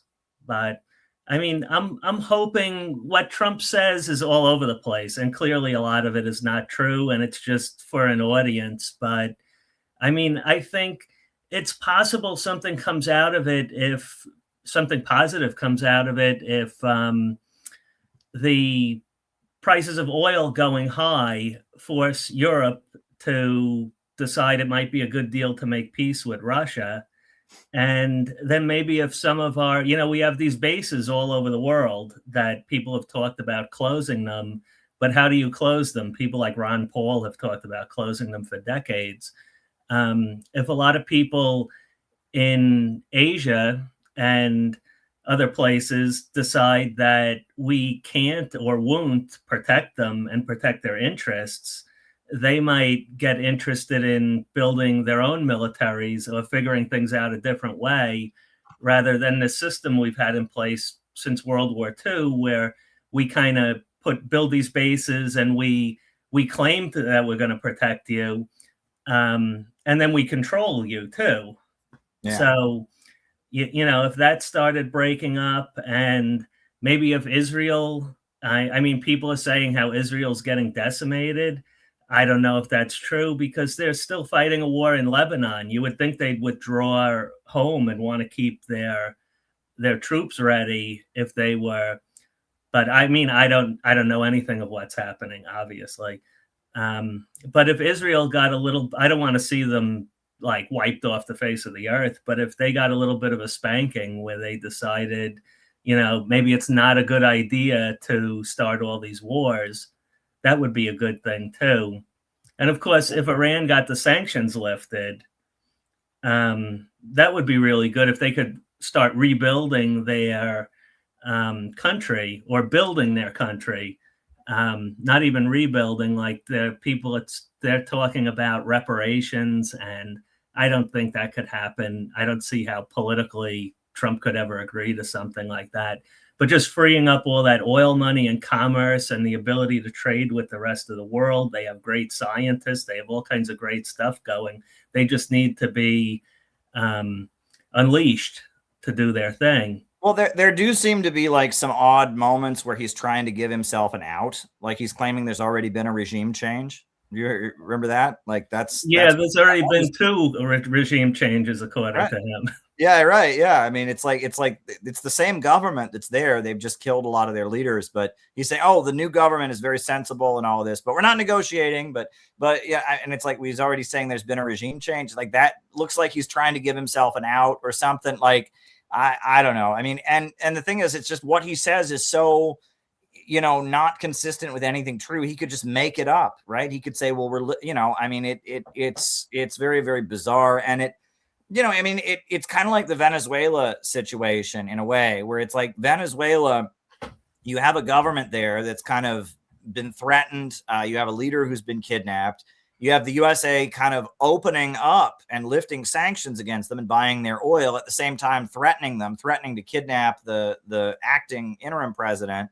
All of that's going on. And, a lot of people are very confused. If there is a regime change in Venezuela, they'll start breaking up the state-controlled economy, and we'll know about it. This fall of the Soviet Union was not subtle. Everyone could tell when the Soviet Union fell. If Venezuela is actually having a counter-revolution, we'll be able to tell. But right now, Craig Murray, who is on the ground, is doing a lot of good reporting about how Venezuela is in an odd spot where they're trying to maneuver and not have a civil war and not get invaded. And it looks like the USA is lifting sanctions on them. They've restored diplomatic relations, but their president's also being held, has been illegally kidnapped. They've got an indictment. They're prepared to kidnap the sitting president at any point, right? The interim president, I should say.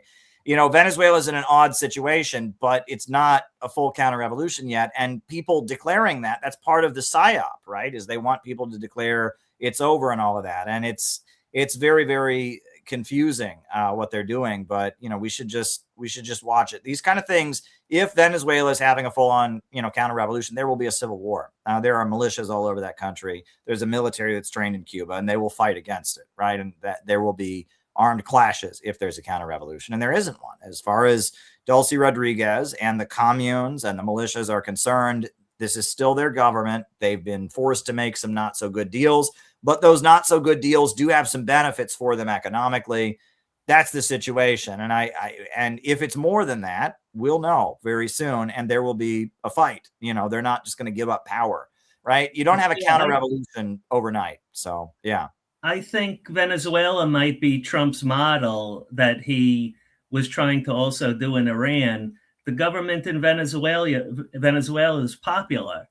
And so to leave them in place pretty much like he did and just change it enough that that he feels like he could deal with them. I don't know why he couldn't deal with Maduro, but it's kind of is a natural thing. You know, logistics wise, we're right across the Gulf from them. So it's kind of a natural thing for them to sell oil to us. And, you know, the less distance you have to go, the better.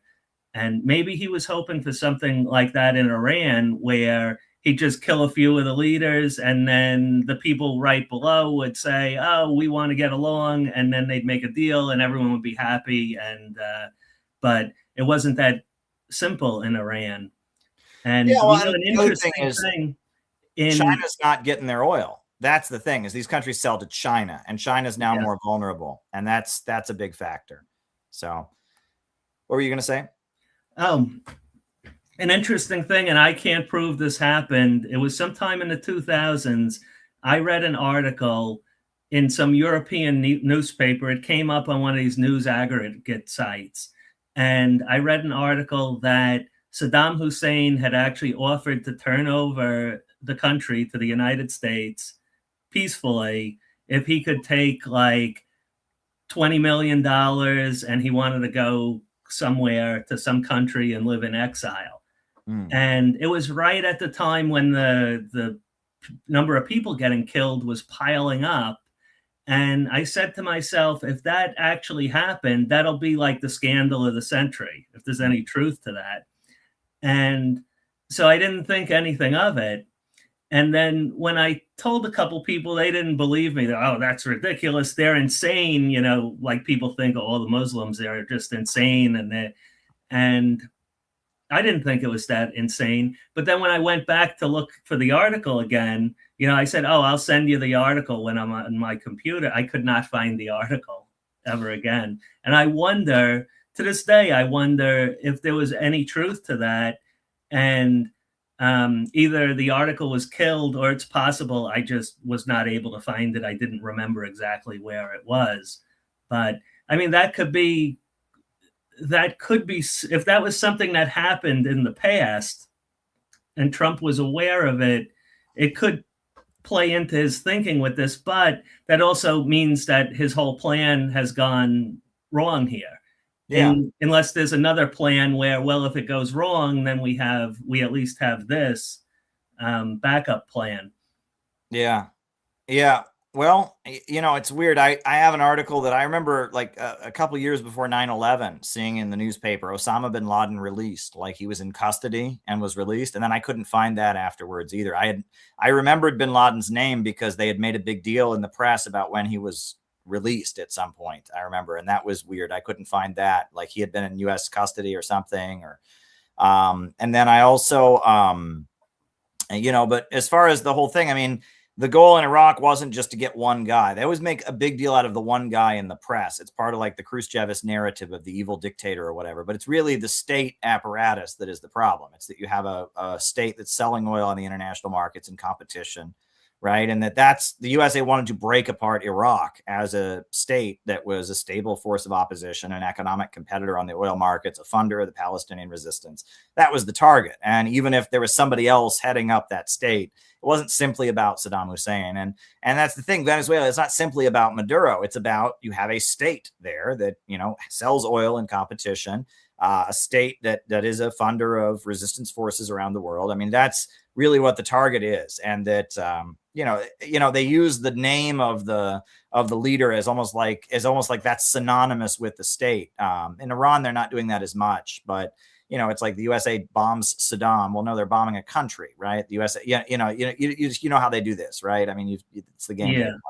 So, all right. Well, it's good to hear from you, John. And I hope that you're having good weather down there in Florida. It just can't get warm up here in New York this year. I don't know what it is. It's well into April, and it's still like today. I was bundled up out there in the cold. I didn't have my winter coat on, though I had a normal coat. So all my best, and we'll have you back sometime. Thanks. Yep. All right. Thank you. And keep doing what you're doing. It's important to put out the message that even though I'm holding on to hope that something's going to come out okay, it's also important to put out the message that you're not happy with how things are going or how they appear to be going, because I know that gets up the chain, up the ladder. Good. Great. Well, thank you. We will. We got plenty more to do. All right. Thank you. And it looks like we've got Eli. Eli, how's it going? What's up? What's new, Eli? What's new? What's new? Yeah. I've been thinking a lot.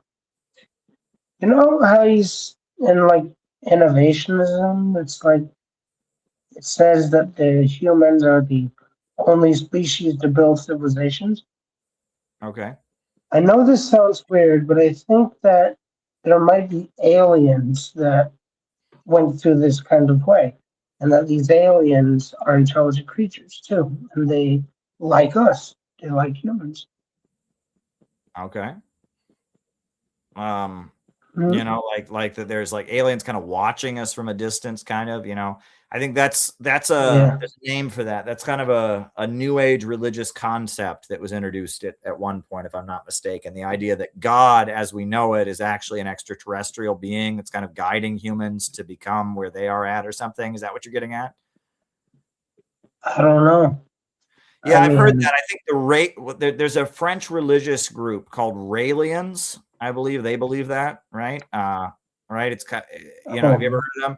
I think they believe something like that, right? And I believe that was kind of a new age thing. Some of the hippies were saying that back in the 70s or something. That was a popular thing, is people say, well, God is actually an alien. What's new age? What? What's that? What's new? What's new age?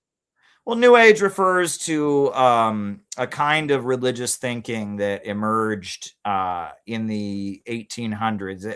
It's kind of synonymous with occultism, right? If you talk about the occult, right, of people that are religions that try to combine elements of all the major religions and believe we're kind of in a new era with a new prophecy, right? They study the Bible, they study the Quran, they study Buddhism.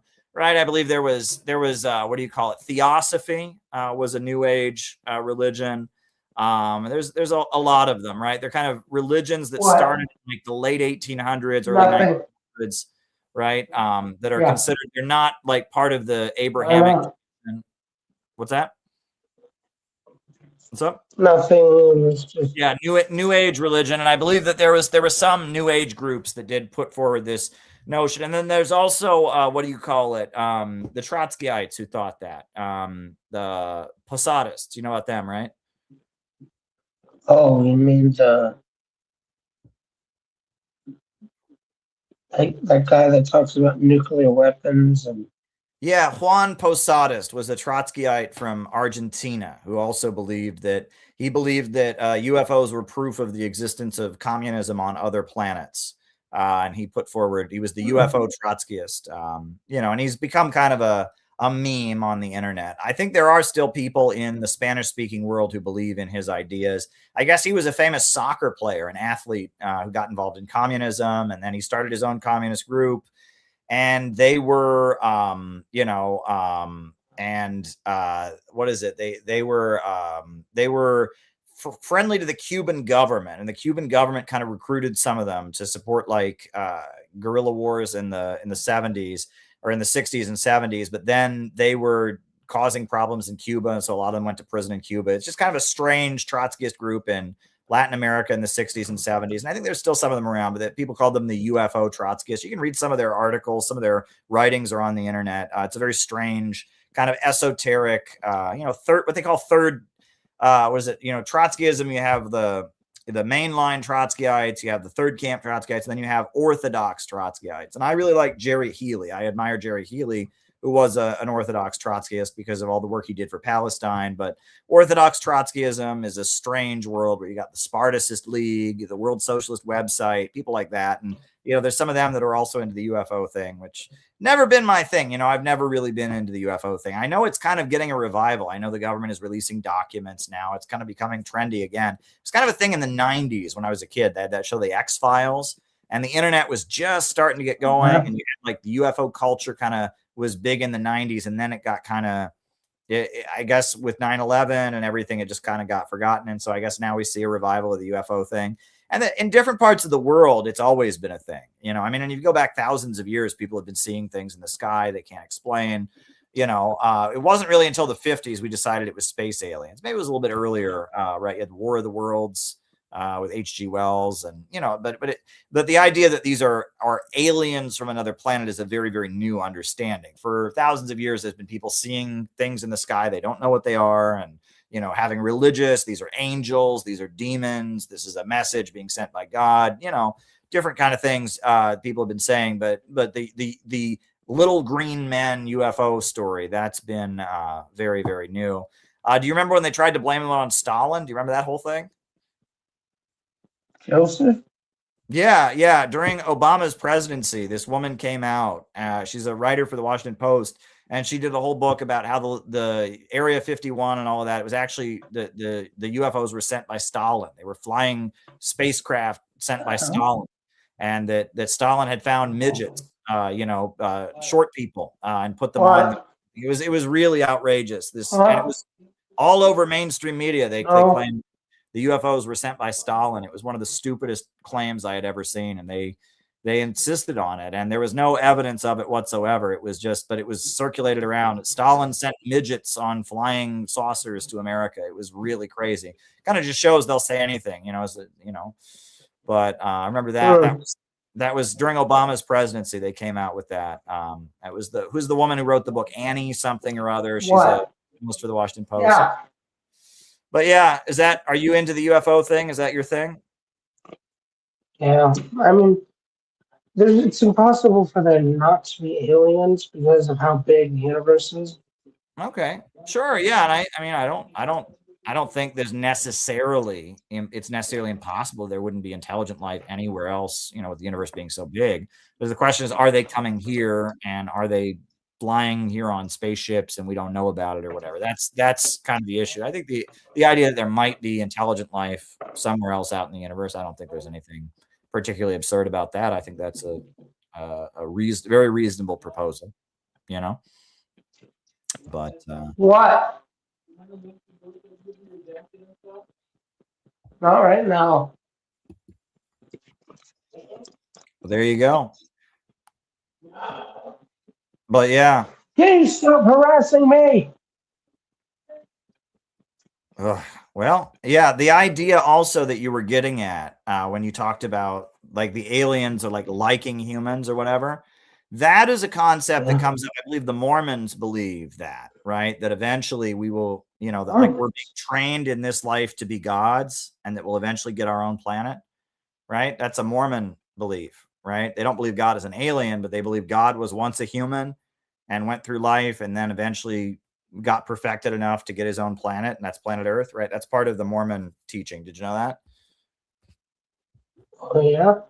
Yeah, Mormons believe something like that. And I think there are some other more esoteric religions that do believe something like that, that like we're being trained to be gods, right? And that God was once a person and we're like being trained by God to be gods ourselves. And that's in the movie. What's that movie? Watchmen, right? Dr. Adam is kind of like that. He turns into a god at the end, right? You ever see Watchmen? What's that? Oh, it's a movie. It's based on a comic book series. The guy who wrote V for Vendetta, the British comic book guy, he also wrote a series of comic books called The Watchmen, and they made a movie of it a few years back. And there's one of the characters is like a guy who works in nuclear weapons or something like that, and he like becomes a superhuman. And then at one point he like flies into space and he says, "I'm going somewhere to create life on another planet." It's like he's become a god or something like that. So it's interesting to think about, right? These are interesting. Dr. Manhattan is his name. I said Dr. Adam. It's Dr. Manhattan is the character. And I actually, when I saw that, I actually thought, is that like based on Mormon theology? Because I'd read that the Mormons believe that like we're eventually, if you're, you know, a good Christian or whatever, you'll become a god yourself as part of the Mormon theology. That's something a lot of Christians would believe is very, I don't know what you call that, very heretical, but I think that's a belief that Mormons have in their theology. But it's good of you to join us, Eli, and share your thoughts with us, you know. Yeah, good to see you. We got Gabby here next. Gabby. Hi. How you doing? Can you hear me? I Or can no? hear you. Yes, it's not as Okay, late where good. you are. You're in Chicago, so you got an hour Yeah. on. I'm like, you're lucky. Yeah. But there you Yeah. I just want to say hi real quick and then and just let you guys know that it was a success when I was in New York, but It was. You did a it great was job. a good time. Yeah. So I enjoyed seeing everybody and Briggy. I was happy to see her too. And then yeah, it was a good time. So I'm glad that it was like a big different out of the movement to the masses moment. So yeah, it was a good deal. But yeah. Great. hmm No, I'm excited. I mean, we've actually at this point, you know, in addition to you and Noah who came from out of town, we've got kind of a layer of people in the New York City area once again, which I think is a great step forward. You know, and yeah, I think it's really great, and I'm really glad you came out. You know, you took the time away from your family to be there and be part of everything, and you know, got to visit the M&M store right here in Manhattan, the legendary Yeah. M&M store. That was fun, right? Yeah, it was fun. It was different. And now I'm here with my kid. Now he's here. So Oh, there you go. yeah. But we're still awake. But I'm still like listening to your streams and stuff. So I Yeah. like the videos. The videos were nice and the banquet was fancy. And yeah, pretty much. Well, you did a that. great job at the banquet. You did a Thank great you. job engaging with people about this. Yeah. That was really neat. Oh yeah, did I tell you? Oh, you're I in the went book? to when I came back to Chicago, I gave the book to this random guy on the train. I thought he was gonna punch me, but it wasn't that bad. I just gave him the book because he was talking about China and like and I was like, oh okay, because I guess a lot of people are not believing the whole thing that's on the media, like with China and stuff like that. So they're not dumb. Like I feel like regular people understand that like the differences of you know China and Russia and things like that. So I feel like this is that book is a good chance to interact with people, and I kind of enjoyed explaining it to people. So it's a different outlook, you know. So yeah. Beautiful. All right. Well, it's been fun. Thanks for coming on. I really appreciate it. you. Anything else Yeah. you want to say before you go? Just dare to struggle, dare to win. As always, Yeah. that's what we're all about. Dare to struggle, dare Yeah. to win. It's always good to talk to you, Gabby. Give my best. Hey. Yep. Thanks. All right. Well, that's great. And we have now got to start answering people's questions because Irene sent in a question already. So maybe what we'll do is we'll do it in backwards order. And we'll start with Irene's. And then from there, we'll do Red Access. And then from there, we'll do John's too. So Irene says, "Hey, Caleb. All right. I can finally spring for a coffee. if it'll get you to answer a question and support your anti-war efforts at the same time. But I don't think that you'll ever be able to answer this question in a way that I can comprehend, because I've heard others ask it before and I just don't get it. I just don't understand the growth thing. I'll never be able to reconcile CPI's view about growth with environmental concerns. I guess it's hard for me to articulate, but I cringe a little every time you show that pro-natalist monument. Just strikes me as propaganda. I'm not even a vegan, but CPI and or Caleb always strikes me as somewhat anthropocentric, meaning that I center humanity. I don't know if that comes from your religious background. I just get the vibe. Are there any atheist CPI members? Yes. If you can just try to explain CPI's view about growth aren't harmful to the world environment, I'll listen. For me, it's hard to even understand how people continue having children during a time of war when the oligarchs are trying to kill off the workers. Sorry if that was rambling, but perhaps you can just say a few words on these issues. I think you previously addressed changing technology as it relates to energy issues. My answer really wasn't sufficient for me.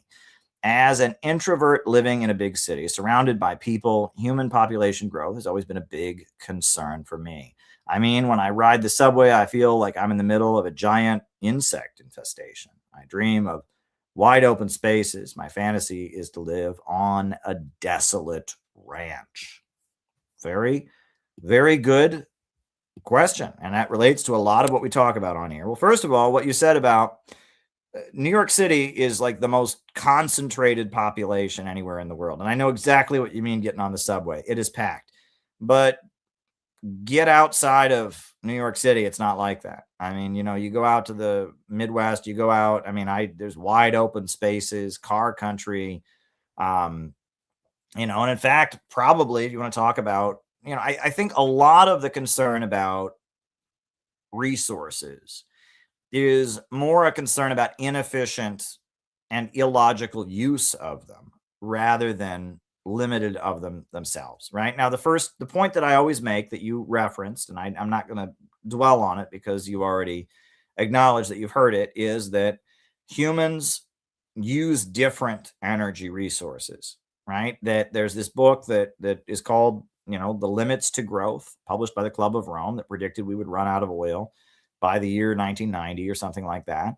And if we had still been acquiring oil in that way, we would have. But now we have deep sea drilling. Now we have hydraulic fracking, and we don't. And, if we were still burning wood to heat our homes, we would have deforested the planet a long time ago. But now we have electrical heating, we burn natural gas, and that the way we relate to natural resources changes. We don't use the same natural resources. We don't use natural resources in the same way. And that we're constantly, and this is a LaRoucheism, Lyndon LaRouche always talks about how we're constantly moving to a higher state of what he calls energy flux density, right? That the amount of energy you get out of burning wood is way less than the amount of energy you get out of natural gas or coal. And that nuclear power is a much higher level of energy flux density. And if we can get beyond nuclear, we can get cold fusion, right? That's even a higher level of energy flux density, right? The amount of energy we could get from helium-3 with fusion energy is massive. And that human beings are constantly reinventing our relationship with nature and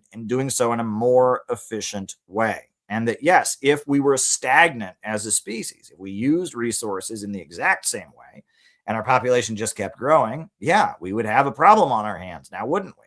But the thing is that the population has been growing at the same time that we have been changing our relationship. And the whole history of human civilization is developing new technology. Out of that new technology, a new class of people emerging, and then that new class of people laying the basis for a new political system. First, you have a technological revolution, then you have an economic revolution, and out of that economic revolution comes a political revolution. And that's, one of the best books on this topic I've ever read is Nelson Peary's book, The Future is Up to Us, right? But, the idea that growth is bad, that is death. If your body were to stop producing cells, you would die, right? It's not only a matter of keeping the cells you've already got. You've got to constantly be producing more cells. And that the nature of life is to expand, right? That is just the nature of life itself. And that, if you think about depression and demoralization, people that are depressed have lost their drive. They've lost their will. And you think about people who become suicidal. You think about people who believe that there is no hope. It's because they've lost their drive. Whereas when are people happy in life? It's when they're working to achieve something. When they're striving to reach a goal, when they have projects they're working on. This is the way human beings naturally find satisfaction and happiness. And we human beings are able to do it in a way that utilizes our creative power. We're able to reinvent our relationship with nature, reach a higher state of energy flux density, recreate the natural world and our relationship with it, have technological revolutions that lead to economic revolutions, lead to political revolutions. That's the whole history of mankind, right? That is what it means to be a human being. However, there's a small group of people that realize that if humanity continues to march forward, they won't be at the top anymore. And so they have taken their problem, which is they need human growth to stop so they can stay at the top forever, and they have made it our problem. It is not our problem, right? I have no problem if China continues to rise up from poverty, if Africa and the African continent rises up from poverty and soars, we invent, fusion energy and have a much higher, use of energy. I have no problem with that. However, they would have a problem because they wouldn't be at the top anymore, right? And that is the thing. It is their problem, right? They can't allow human growth to continue. And so they've made it our problem. Oh, there's just not enough resources. Well, there's not enough wood either, but we don't use wood now, do we? Right? We use fossil fuels, and we're going to get beyond fossil fuels to fusion energy. All these people that are concerned about limited resources, right? They say, well, fossil fuels are bad for the environment. There's truth in that. I don't deny that. I have no, there is a lot of people that deny climate change. I'm not ready to do that because I'm not a scientist. And I've learned, one thing I have learned is that, that the last thing I ever want to do is start arguing about science and arguing about science from a political perspective. I should never do that. And that is a good rule to live by, right? If you are a scientist and you argue about science with other scientists from a scientific perspective, more power to you. If you are not a scientist and you start arguing with scientists and you're using politics, don't do that. Don't do that. Because you're not going to be taken seriously, right? They're going to say, well, you've got a political agenda and this is science, leave your politics at the door. So I'm not going to argue that climate change isn't real or that climate change isn't the result of fossil fuels, because I'm not a scientist and I would bring with me politics in the process, so I would avoid that. However, if fossil fuels are a problem, what about fusion energy? What about nuclear power? Right? Well, wouldn't that be the natural response? If we just can't keep burning fossil fuels, we should move toward nuclear power, but that's not the solution. And in fact, one of the main funders of anti-nuclear protests has been big oil companies. And you can Google that. It's well documented. The oil companies are some of the biggest opponents of nuclear power. And in fact, a lot of the funding for the environmental movement goes back to big oil. And you say, what sense does that make, Caleb? They are the ones, they make money from burning fossil fuels, and yet they're funding all these protests. Yes, because they get to write the rules. The more environmental regulations that are imposed, they get to write them, and they get to put their competitors out of business. And oil scarcity leads to higher oil prices. And that's what a lot of people don't get. But the less oil on the market, the higher the price of oil becomes. When the USA blew up Iraq, oil prices went through the roof. And people said to me, I was in school, and they said, Caleb, I thought you said we were going there to get their oil, but now gas is expensive. Well, exactly, because we blew Iraq, a major oil producing country, off the market, right? And yeah, peak oil is false. That's been completely debunked. For a while, they were saying that we were going to run out of oil in the next few years, and that was just complete malarkey, right? With deep sea drilling, with hydraulic fracking, there's a whole lot of oil right? There's a whole lot of oil in a whole lot of places that's never been, untapped. They keep talking about how Venezuela has the largest oil reserves. That's because there's, for example, you look at Russia. Isn't Russia a lot bigger than Venezuela? So Venezuela has more oil than Russia. How does that work? That's because Venezuela has actually, they've discovered it and they've tracked it. There's whole big parts of Russia they've never even tracked it, right? You go to Scotland, the North Sea, there's loads of natural gas there. I mean, the fossil fuels, there's a lot of them, right? We've got a good 70, 80 years.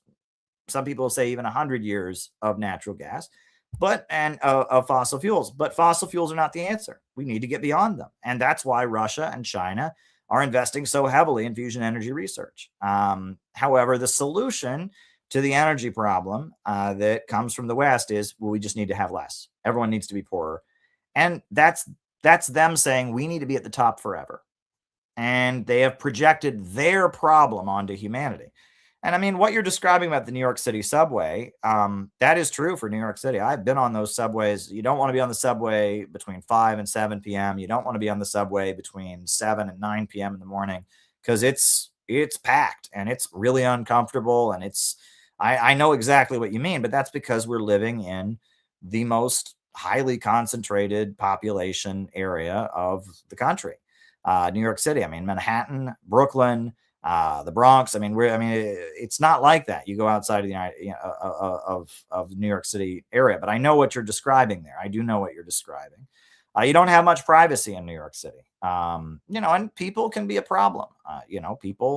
People can do bad things and all of that, but getting us to have contempt for our fellow man, getting us to believe that mankind itself is the problem, getting us to believe that we shouldn't be working and trying to achieve and trying to build because humans themselves are just the problem.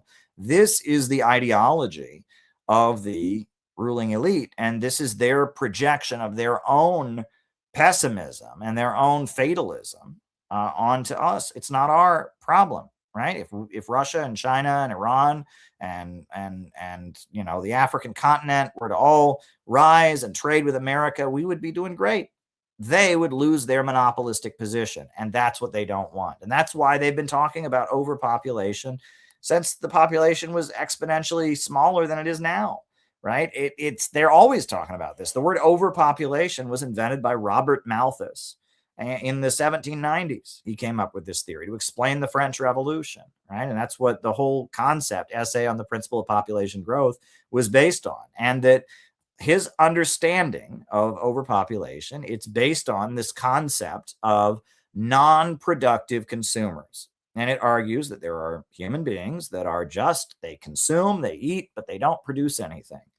And that's not true. Human beings are the source of all wealth. It is human labor power and human creativity that is the source of all wealth. And when you have more people, those people produce, right? And with more people, you can produce more wealth. And as technology advances, you can produce even more wealth.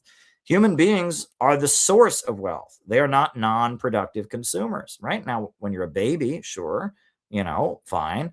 And obviously in our deeply irrational system, you're going to have a lot of unemployed people, and technological advances like self-driving cars lead to unemployment and such, but that's not the eternal reality. And in a rational economic system, more people would mean more productive labor. So, the Malthusian stuff, that is the fatalism of the ruling elite projected onto us. And it is pessimism. There is no hope, and it is anti-human. And yes, I am human-centric. I am very human-centric. I believe in humanity, and I believe it is our responsibility to love our fellow man and to bring out the best in our fellow man, and that we need a state that works to make people smarter. Why? How do you think we got the music of Bach and Beethoven? Right? It came from governments that decided it was their responsibility to make people smarter during the Renaissance, and they commissioned great composers to compose great works, right? And that the notion that goes back thousands of years, the notion of statecraft, is the responsibility of the government, of the state, to raise the productive forces, to make the population happier, to give the population more education, to have the economy get better. The notion was the state had an obligation to serve the people and to bring out the best in them. And we've gotten away from that in the West. The free market ideology tells us the state has no obligation to us whatsoever. You're on your own. Pull yourself up by your bootstraps. And if the state were to try to make us smarter or educate us, that's totalitarianism. And on top of that, Noah did a really good job pointing out in his recent video that a lot of the things of the times when it does seem that the government is trying to make things better, it's actually just austerity, right? Just like Michelle Obama, she was supposedly going to make all the kids eat healthier in their school lunches, but it was a lie. It was just to give them less calories. So, to cut government spending and feed kids less, because school lunches are a government program, right? And so a lot of times when our capitalist Western degrowth government does things that are supposed to be the government helping us, it's actually austerity. The National Service Initiative. This is a great one, right? The National Service Initiative. This is something the Democrats keep floating and nobody likes it, but they keep bringing it up because it's austerity. Sounds great, right? After college, after high school, all the young people in the country either go into the military or they do 2 years of national service, working for the good of the nation. Doesn't that sound great, right? Young people, going out and serving the country. What is it?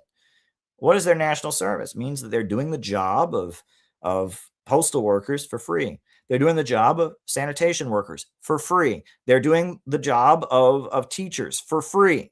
And instead of having a high-paid government employee with a salary doing it, you have a college kid doing it for free as their national service. That's called austerity. And that gets rid of good-paying government jobs. And it sounds like socialism, right? It sounds like, Stalin's 5-year plans, but it's not. It's austerity. It's about making us poorer. And a lot of the stuff they come up with, Teach for America, Barack Hussein Obama, he had this satanic idea called Teach for America. And it sounds great, right? Well, we don't want people to be crippled with student debt, do we? No. And, there's a lot of low-income areas that really need teachers. So let's make a deal with young people that if they go and teach in these low-income areas for a couple years, what we'll do is we'll then forgive their student debt. Sounds really, really great, doesn't it? Except when they go there, they're taking a job away from a union teacher who's getting a salary with benefits, and they get paid nothing, right? Teach for America is an austerity program, and it's basically using, recent college graduates who want to be teachers to break unions and weaken the power of unions in low-income areas. It's pretty ruthless, but they sold it as, it's so good. Teach for America. We'll forgive their debts if they go. It's evil, right? A lot of this stuff, there's something they've got here in New York City, right? That if you want to get government assistance, you have to go to job school. They have this job training program, and it's contracted by a private company. This private company gets paid to have you come to their classes where they tell you how to dress up for your job interview. And what do? They then rent you out to Taco Bell or McDonald's with the understanding that Taco Bell and McDonald's or whatever is going to lay you off after 3 months, and then you go back to there and they get paid. And you don't get a long-term job from it. It's actually a trap that a lot of low-income people get stuck into, where they basically get in this program that is getting a kickback from renting them out to a low-wage job and then sending them back. And, it's absolutely a disaster. And it leads to just a cycle of short-term jobs where you never really get full employment. You never really get a decent full-time, long-term job. It's just awful. So I can understand why a lot of the anti-communism of the right wing is that they see our government engaging in degrowth and using the state to engage in degrowth and appealing to leftist sentiments to engage in degrowth. And then on the right wing, they believe that growth can only come through the market. And they don't understand that you need a state to have growth. You can't have a strong economy in a neighborhood if you don't have roads that are paved. If there's not decent roads to drive on, no one's going to come to your store, right? If there's not a power grid, no one's going to live in the neighborhood. No one's going to do business there if you don't have a power plant, you don't have a power grid. If you don't have mail and a postal service, you need a state sector. Even Adam Smith, even the biggest believers in free market capitalism always understood you need a strong state sector. You need the government to pave the roads, deliver the mail, have the power plants so that we can have the market around it. Now we don't believe that, right? Now they all say, oh, the government, we just get rid of the government, no tax, and it'll all just work. Well, no, it won't, actually. Austerity has led to a disaster. And take a look at Michigan. Take a look at Illinois. Take a look at Alabama. Take a look at Mississippi. Austerity and just getting the government out of the economy, prisons for profit, military corporations fighting our wars. It's a disaster, right? It's an absolute disaster. The idea that the market and private companies is always better, it's a disaster. And the liberals want to use the government to forcibly degrow us. And the right wing wants to just get the government out of there. No, what we need is a government of action. We need a pro-growth government like Ibrahim Traore. This Ibrahim Traore is growing his people. And Penny wrote a great book about the fisheries that he's building, about the tomatoes. And they're just building up the African continent. Africa has been deeply poor, and they're building. And that's what we need, a government that invests in people and human labor and human creative power and pushes us to strive to a higher plane. But that means we have to overcome the anarchy of production, the chaos of the market. And neither the right wing nor the left wing gets this. Both are anti-growth in their own way. The left is consciously anti-growth, and they think growth is bad, and they are Malthusian. And the right believes that the government shouldn't be involved in creating growth, and that you can just that capitalism just magically creates growth, this flim-flam Austrian school stuff. Well, no, we need a government of action that'll fight for working families. We need statecraft. That is what we need. And we need a state that actively works to bring the best in human beings out of them and to make the population smarter. We need to organize people to be the best that they can be. So I hope that this answers your question. It's a long question, but it's an important one. And the innovationist perspective that we put out on here is very unique. And it's interesting, is in a way, this is what Karl Marx was saying, but it wasn't. Karl Marx didn't emphasize this. He was thinking about employers versus employees, right? But this is, if you look at Marx's economic view, this is what he was putting out, and the critique of the Goethe program, et cetera, right? And the idea was Marx understood that if we could rationally plan our economy, we could have a world with so much wealth and abundance that the need for a government would go away. And people could just do what they feel like doing, from each according to their own ability to each according to their needs. And that abundance is the road to freedom. Scarcity is what creates authoritarianism, right? And that hunter-gatherer civilization was very extreme scarcity. You had less scarcity in slavery. You had even less scarcity in feudalism. You had less scarcity in the emergence of capitalism, and that we're living in a time where we could actually have a post-scarcity world. If we rationally organize the economy, we could create so much abundance that the need for coercion and a state could fade away. And that is the Marxian worldview, right? Is that if we can overcome the irrationality of the market, human beings can strive and build. So I hope that was helpful to you, Irene. Next, we're going to go to Red Axis, his question. And he said, why was the pro-Palestine movement so obnoxious, entitled and arrogant, insulting regular Westerners instead of having an inclusive message that we could reach the masses with? And what is a third worldist? And what do you say to people that say that you're a third worldist? Okay. Why is the Palestine movement so bad? It's because it's controlled, right? The People's Forum, this building in New York City, right? It's a building. They're paying, I've heard some people say they're paying something like $90,000 a month in rent. And if you look at their location right up there on 38th Street in Manhattan, that's, they got a whole building with multiple floors. It could be that. It's coming from Roy Singham, the billionaire. And it's, there's intelligence stuff going on there. And, they've got a lot of money, and either them or Jewish Voices for Peace, DSA, they're the ones running the protests, and they're yeah, they are anti-populist, and they view the masses of people as the enemy. And I mean, I don't want to rant against them too much on here, and I've ranted against them a lot before, but PSL is a pretty sinister operation.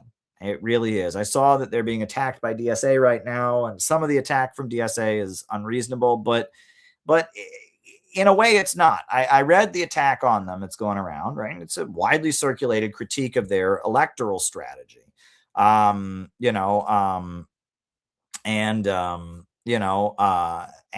it's saying that they run election campaigns, they have no chance of winning, and that hurts people like Mamdani getting elected. Okay. I agree, but I disagree. All right. On the one hand, I don't think necessarily getting DSA candidates elected is the road to changing things. That said, the problem is still correct, which is that PSL, they have no intention of ever winning elections. They have no intention of ever bringing socialism to America. All PSL wants to do is keep their protest hustle going. They have no interest in preaching socialism to people that are not already part of the wokest of the woke minority. They called for longer lockdowns during the COVID stuff. PSL is a scam. It is a scam. It is a revolving door fundraising operation for college kids. The idea is that you're 19 and 20-year-old. They first get into communist politics at 19 and 20. They don't really know anything. They join this really cool group with really sexy signs, and they go out there and they protest. And after a couple of years, they realize, oh, this isn't going anywhere. And there's really no way for them to advance, right? The people at the top are already, it's rigged, right? The people that started PSL, Brian Becker and Brian Becker's brother, Richard Becker, and Richard Becker's wife, Gloria LaRiva, and Brian Becker's son, Ben Becker. They're like the aristocracy. They're always going to run the group. And the 20-year-olds who join, there's no way for them to advance. They're never going to change their strategy, which is protest around whatever the trendy liberal cause is. And 20-year-olds work their butts off for 5 years at the most, usually about 1 or 2 years. And then they get mad, or they date somebody in the group and they break up. And in the breakup, they get accused of being a sexist or a racist or whatever. And then they get replaced by another 20-year-old. It's a revolving door scam.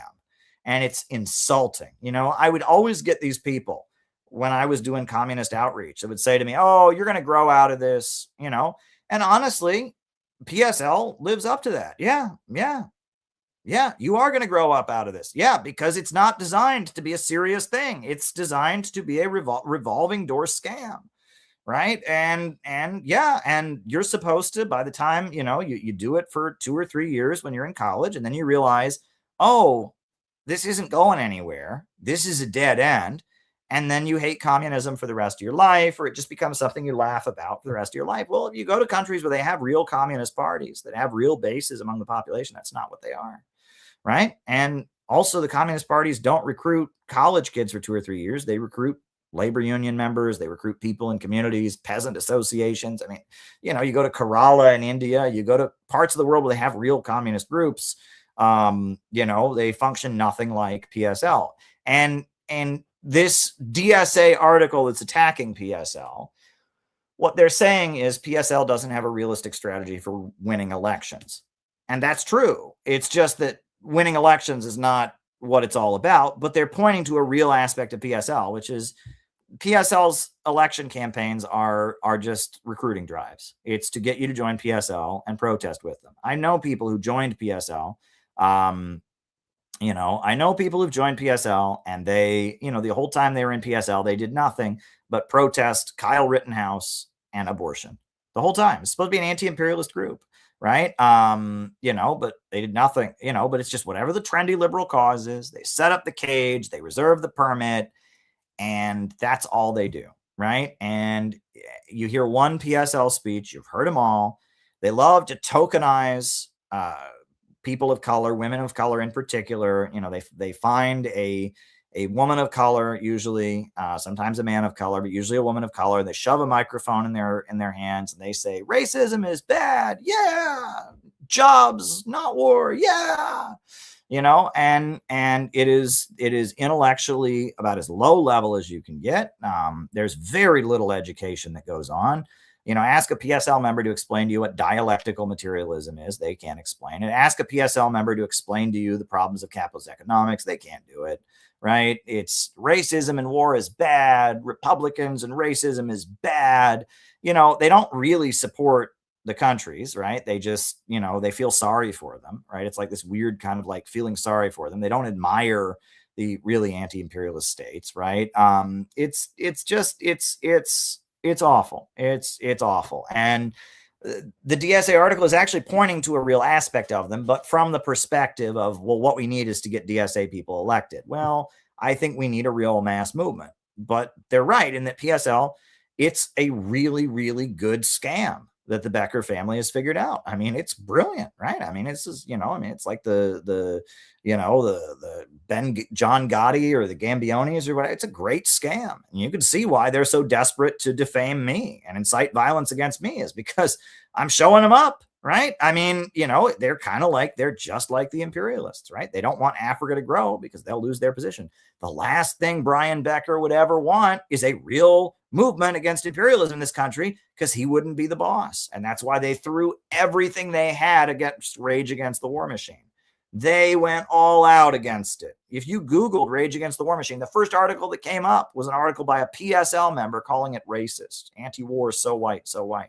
They went all because they'll not be the boss anymore, right? And that's what they don't want there to be a real movement. They want to keep scamming college kids. That's what they want. Okay, and that's why the Palestine movement was so awful. Because you know what the worst thing ever for Brian Becker would be?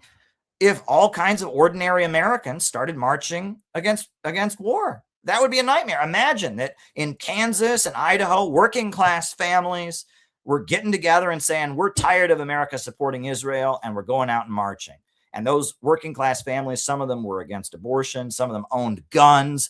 Some of them, went to church on Sundays. Some of them, oh my God. Oh, and they weren't in their 20s and they weren't 19 years old and they didn't think all Republicans are evil and they weren't obsessed with pronouns. And imagine we had a real mass movement against Israel in this country. Brian would be out of a job. He'd be out of a job.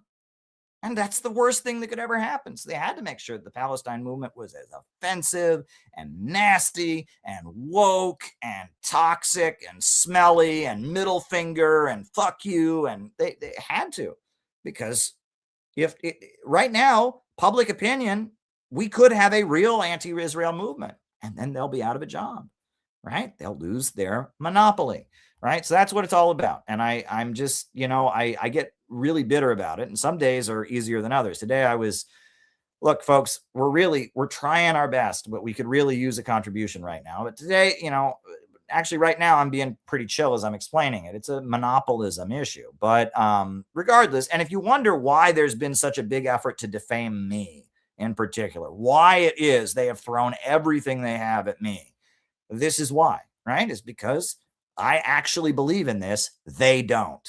Okay. They don't, right? If they really believed in this, they'd be building a real pro-Palestine movement that would be recruiting people from Iowa and Kansas and normal working class Americans who, according to all the polls, are against this. They're not doing that because they don't believe in what they're doing. They are criminals. But the second part of your question is, what is a third worldist?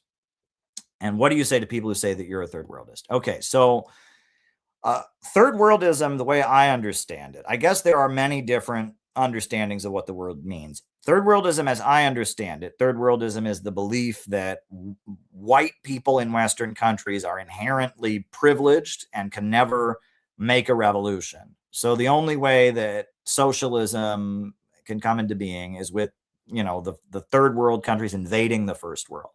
That you can't organize a populist working class movement in the Western countries because the Western worker is too comfortable and benefits from his colonial privilege, and it's not really in his economic interest. That's really what it is. And the two big third worldist books that get circulated is one book is more recent. It's called Divided World, Divided Class by an Irish guy named Zach Cope. And then the book that's been around for a long time is called Settlers, The Mythology of the White Proletariat. And both of those books say that basically white Americans benefit too much from imperialism. that imperialism is actually in their interest, and so you can never make a revolution. And that's the argument. The Zach Cope book goes as far as arguing that Nazi Germany was in the economic interest of Germans, right? And that Hitler was acting in the interest of the German proletariat by reasserting their colonialism, and that a mass movement that involves white workers could only be Nazism and could only be to further exploit the third world. Those are the arguments, right? And this is a form of leftist thinking. And there's only a couple books, Settlers and Divided World, Divided Class, that actually put it into words. But it's really what a lot of people think. The Weathermen, the Weather Underground terrorists, Bill Ayers, Bernardine Dohrn, that's what they believed. And they were all super wealthy, and they thought white workers were pigs and were the enemy. And and this is, when I write about the new communist movement, this is one of the big arguments. The new communist movement was people in the 1970s who didn't buy into this thinking. They didn't buy into the idea that white workers were the enemy, and they tried to organize white workers largely in industry and factories.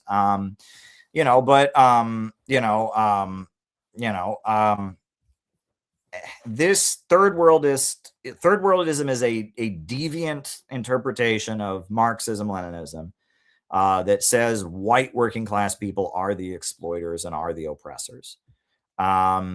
That's what it is. And I'm not that. And in fact, the reason, I've been so widely condemned, I wave the American flag and I say that the American people, that imperialism is not good for America. I refuse to go along with a lot of that stuff. Generally, I am demonized as being, I must be a fascist. I must be a white supremacist because I'm loyal. I say that it is in America's interest to break free from imperialism. The rhetoric that I use, which is I embrace populism and class rhetoric and anti-imperialism and fighting for the working class. And we propose economic projects to make the United States more prosperous. Generally, I'm attacked as being a fascist for that, right? That third worldist thinking is very prevalent among the left. It's very, very prevalent among the left. And if there are certain things you can't do without being called a fascist. And one of those is make a populist appeal. And I am a populist. And in fact, I'm the exact opposite of a third worldist generally. But I do argue that the real enemy of American workers is at home. And I stand with countries around the world that are struggling against imperialism because I believe it is in the economic interest of workers right here in America to struggle against imperialism, right? That's the issue. And, that is the thing. I am an anti-imperialist, and I also believe we need to build a populist movement of anti-imperialists here in America and align with the people of the world against the billionaire monopolies that are waging a war against Iran right now and also waging a war against us. So that's not third worldism. Third worldism would be to argue that Trump is bombing Iran to benefit the white workers. And, that's kind of what the people at the Palestine rallies think. They don't really have the words to say it, though, right? There's very few that have actually thought about it enough to actually put it into words. The Zach Cope book, the Settlers book, Jay Sakai is the guy who wrote the Settlers book. Very few of them are smart enough to actually explain it, but that's what they think. And that's the thing. Danny Haiphong is a third worldist. He might say otherwise, but Danny Haiphong and Ben Norton is a third worldist, right? Ben Norton, Danny Haiphong, you listen to them, they say they're against American imperialism. They're not. They're against American workers. They're against the American flag. They're against the Second Amendment. They're against the Bible. And they are against U.S. foreign policy because it's linked to that, right? But they really just hate white workers. That's really what it's about. And they blame white workers for the crimes of American imperialism. And they think any attempt to mobilize white workers in their economic interest against imperialism is Nazi, right? That's what they believe. I don't believe that. So yeah, I'm not a third worldist. Third worldism is new left baggage. It's a new left deviation that really has influenced a lot of what we now call left, even though very few of them are actually smart enough to articulate it. They just kind of know it, right? It's just part of being a leftist is flags are bad. Part of being a leftist is you know that Christians are bad and that people, you know, average Americans are bad and because they just are. And, you know, a lot of third worldism is not like very clearly thought out. Very few people think things out. Look, I mean, that's just part of the reality, right? Very few people actually think about things. Okay. I mean, about anything, right? You know, it's Wallace Waddles. You know, he says, think, think, think. A lot of people don't think about anything. They just do, right? And that, you know, a lot of people, you know, they don't think about things. And that, you know, on the one hand, a lot of what CPI is doing is we're trying to get people to think, right? We're trying to get people to think. But on the other hand, we have to recognize that those who think are always going to be a minority. But it's how do we, as a group of people who do think, you know, come together and develop a mass line for people who don't think that pushes them into action, right? And that's, you know, we have to realize, unfortunately, with the society that we have right now, this is not ideal. We don't want it to be that way. A lot of people don't think, but those of us who do think have a responsibility to think responsibly. And, you know, that, I don't know, that's an issue. But, you know, a lot of these people, if you go to a Palestine rally and you see the people with the things over their face and middle finger, you go and talk to them about all of this stuff. Very few of them would be able to, there'd be a couple probably, but very few of them would be able to explain to you that, you know, what third worldism is, to explain to you, well, actually white workers are the beneficiaries of imperialism. They wouldn't be able to explain that. They just have a feeling about what's good and what's bad, right? And that's the way a lot of these kind of people are. But there is a minority of people that does have this kind of thinking. And the Weather Underground, they thought it. They didn't put it very articulately, but Jay Sakai and Zach Cope did, and it's wrong. It's wrong. I mean, right now, more than ever, American workers are suffering. They don't support this war. We need to build a real populist, anti-imperialist movement. And we can't do it because, you know, because then Brian Becker wouldn't get to be the boss anymore. Now, would he? So there you go. There you go. You know, and more than ever, we can and should build that movement, but they won't do it. They just won't do it because whatever. So now we're going to get to John's questions. John sent a couple questions. First thing is he said, can you play this clip from Tucker Carlson? All right. I can do that.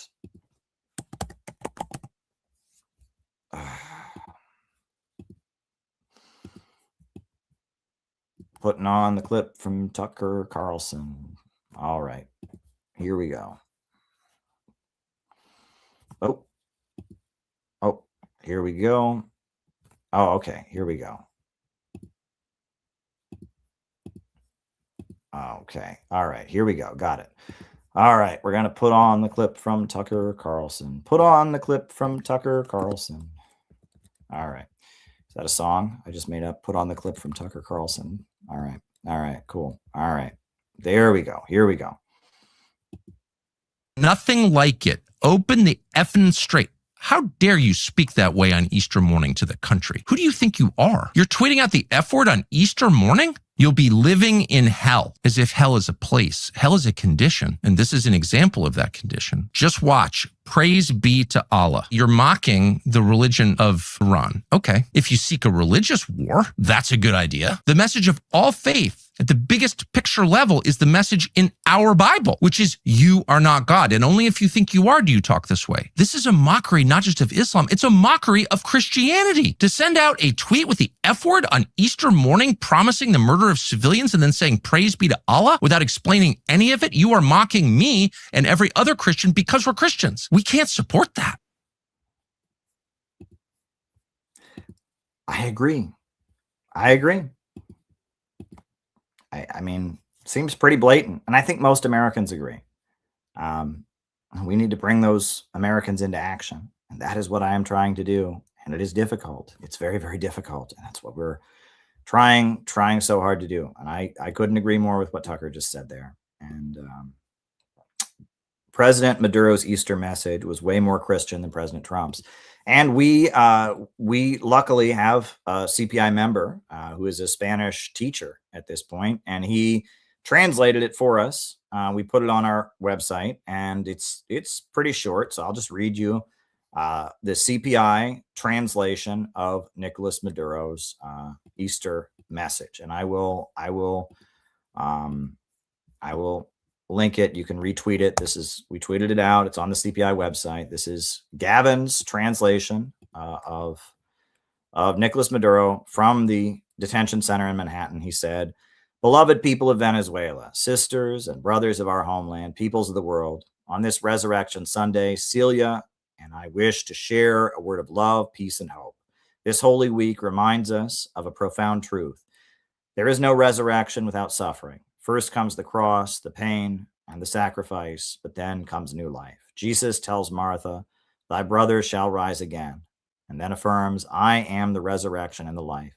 He who believes in me, though he may die, he shall live. And whoever lives and believes in me shall never die.' Dost thou believe this?" That is our first thought. The one who raised Lazarus also rose again. The resurrector resurrected. Therefore, hope is never lost. Martha responds to Jesus with a simple, unwavering faith. "Yes, Lord, I believe that thou art the Christ and the Son of God." That is where it all begins, believing, saying,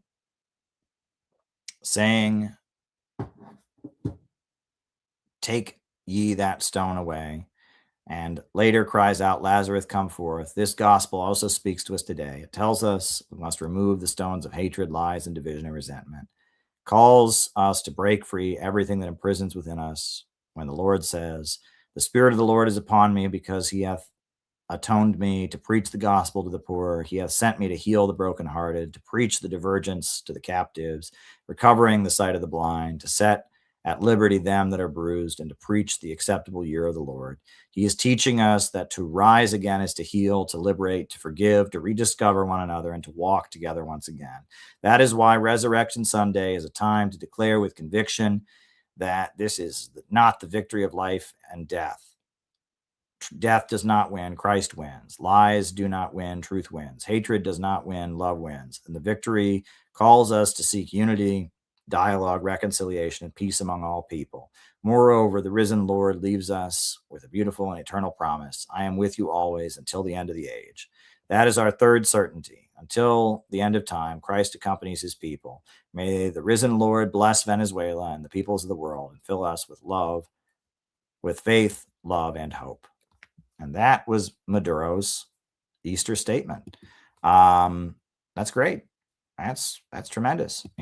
That's great. That's great. And yeah, and that there's a reason we published that on the CPI website. I wonder if there's any other socialist group that has published that in America. Just saying. All right. So we got a couple Rumble rants that have come in. Hempcar says, "Do you think if the Dems were to win the next presidency, they would release Maduro and his wife? I'm voting for Shiva next time. The parties are progressively worse." I think Maduro is going to be traded. That is my theory, is that there will be, at some point, some CIA guy or something that's how they got Alex Saab back, is he was traded. Right. I don't think Maduro has a chance in the courts. I mean, based on what we saw at the pre-trial hearing, I think it's going to be a trial where he basically doesn't have the ability to defend himself. It's not going to be a jury of his peers. But at the same time, I think that it'll get to the point that, they'll have somebody and they'll trade him for Maduro. It's that simple. So there we go. Yeah, I think that's his best hope. And that's what eventually happened with Alex Saab. So yeah, I think that's what'll happen. I don't think it matters. And now he sent some links about the organ harvesting projection, and how, the claim they're doing it to Falun Gong is they're actually doing it to other forces. And the imperialists are the ones doing the organ harvesting. That sounds about right to me. That sounds good. All right. Well, listen, folks, it was good for me to get on here and do this tonight. It really was, because it's been one of those nights. I've got a lot going on. I'm very, very stressed out about many things right now. So probably the best thing you could do for CPI right now is to send us a donation so that we can get through what we're trying to get through right now. I'm trying to figure out all kinds of different things, and, trying to figure out how I'm going to book my ticket to go here as soon as I get back into the country. trying to figure out how I'm going to pay people that are owed. And, there's a lot on my mind tonight. Didn't do the roll call tonight. This wasn't a normal stream. Hopefully tomorrow night I'm in a better place and we can do a better stream than usual. But right now it's been rough. So I did make this special appeal that we made. Yeah, I'll put the special appeal that we made on and we'll go from there. Yeah, see if I can put this in.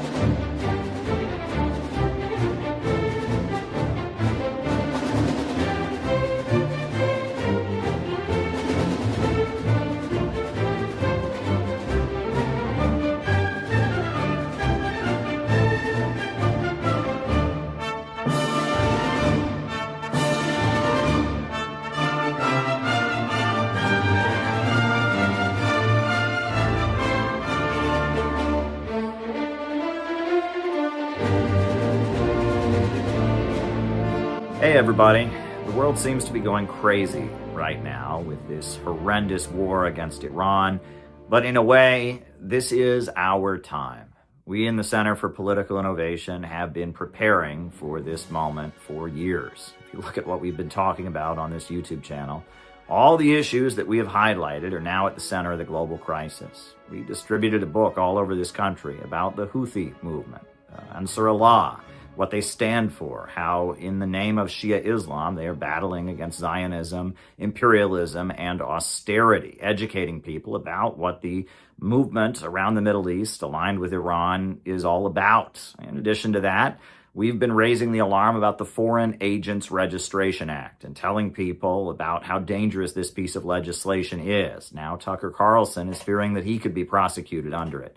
We did our best during the 2024 election cycle to boost the peace message within Trump's campaign and to amplify the voices within the Trump camp that called for peace. And now that is paying off as we see voice after voice speaking up. And, Joe Kent, the U.S. counterterrorism director, has stepped down. Marjorie Taylor Greene, Tucker Carlson, and so many other voices within the Trump camp, people like Megyn Kelly and others, are opposing this war. The work that CPI has done has all led up to this moment. And this year, we have done a lot already. As soon as Maduro was kidnapped, we were in the streets all over the country within a matter of hours. A few days after that, we gathered our forces and we were outside the federal detention facility in New York City where he was being held. We had a big event in New York City to kick off the year.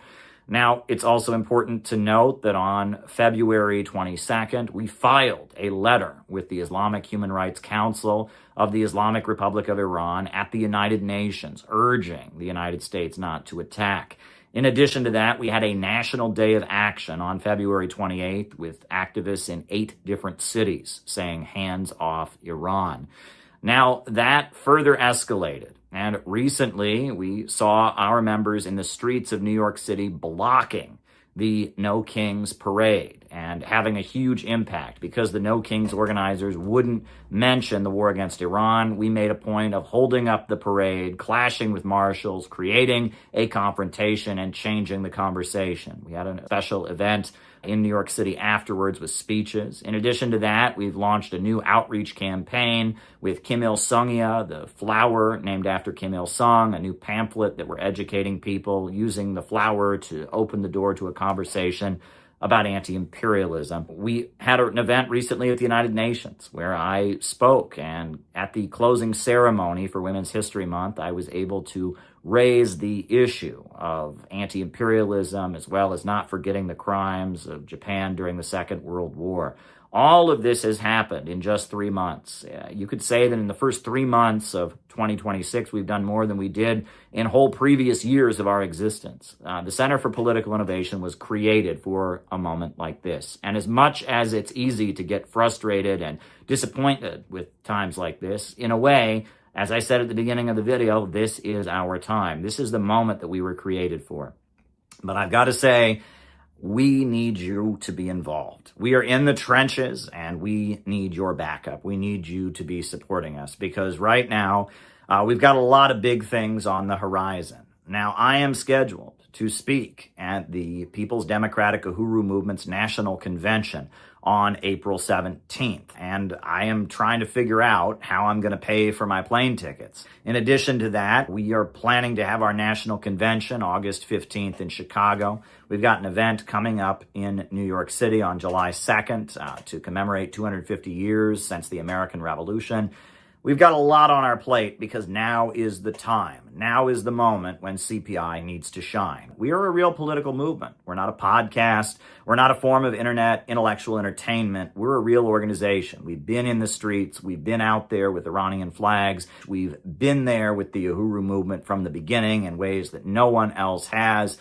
We are the organization that was created for this very minute. So we need your support. We need you to take the time to send us $10, $50, whatever you can right now to help us get through this next period. Funds are short and we've got a lot on our plate. Some big anti-war operations are being planned. There's a lot that we could be doing right now, and we have moved mountains in these critical moments, but we need your support. Now, if you can't send money, there are other things you can do. Please get our videos to as many people as you possibly can. Show by our example that you can do something. You can be in the streets. You can take action. You don't have to just sit at your computer and feel helpless. In addition, show people that it's important to raise solidarity with those who are under attack, like the Uhuru movement, like Tucker Carlson, like others who are facing government persecution at this time.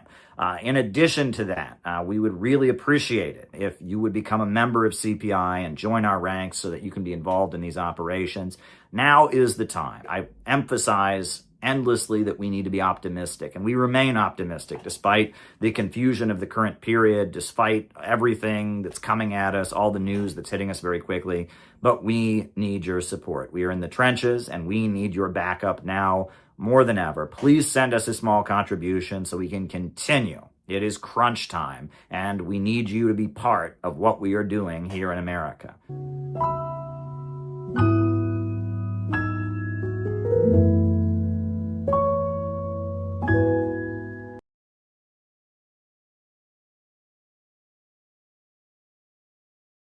Yeah, it's crunch time. We really need your support now. Yeah, I'm just trying to figure out how we're going to do half the stuff we need to do right now. We have a lot on our plate. So Richard, aka Unanimous, said, thoughts on Venezuelan migrant gangs. What is there to say? Right? A lot of Trumpers were really pressing Venezuela to embed.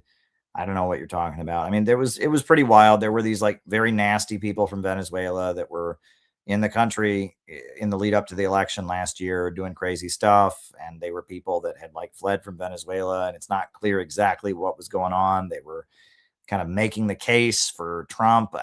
It was very odd. That was a very odd thing. And I still don't know exactly what was going on there. Anti-migrant hysteria in Europe.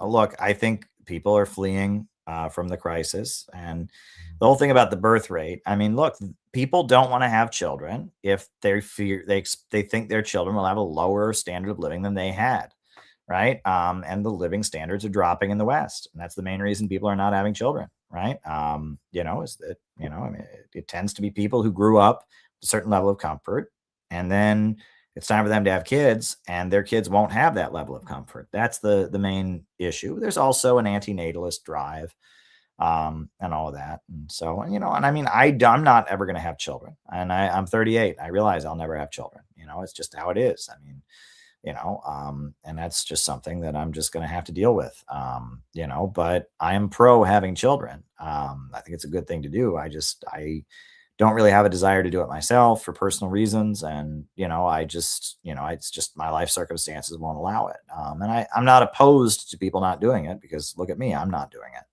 But generally, I think we need to increase the population, and the birth rate declining is, not a good thing. But anyway, folks. All right. So, Richard, I wish I could give you more of an answer. I honestly don't know. I mean, that whole thing was very, very odd with the Venezuelan gangs. It's very, very odd.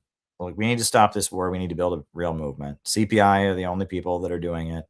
We're doing our best. And that's what we need to do. We need to go build the movement. All right. I'm going to put on the closing music. And yeah, folks, we're going to get through this rough period. But yeah, now is the time to organize. So convention for CPI is August 15th. We're still figuring that out. We are going to have a New York City banquet on July 2nd. So if you're in the New York City area, be in touch. And yeah, here's the closing music. New upsurge in the struggle against U.S. imperialism is now emerging throughout the world. Ever since World War II, U.S. imperialism and its followers have been continuously launching wars of aggression. But the people of various countries have been continuously waging revolutionary wars to defeat their aggression.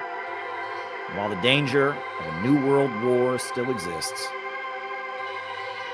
and the people of all countries must get prepared, revolution is the main trend in the world today.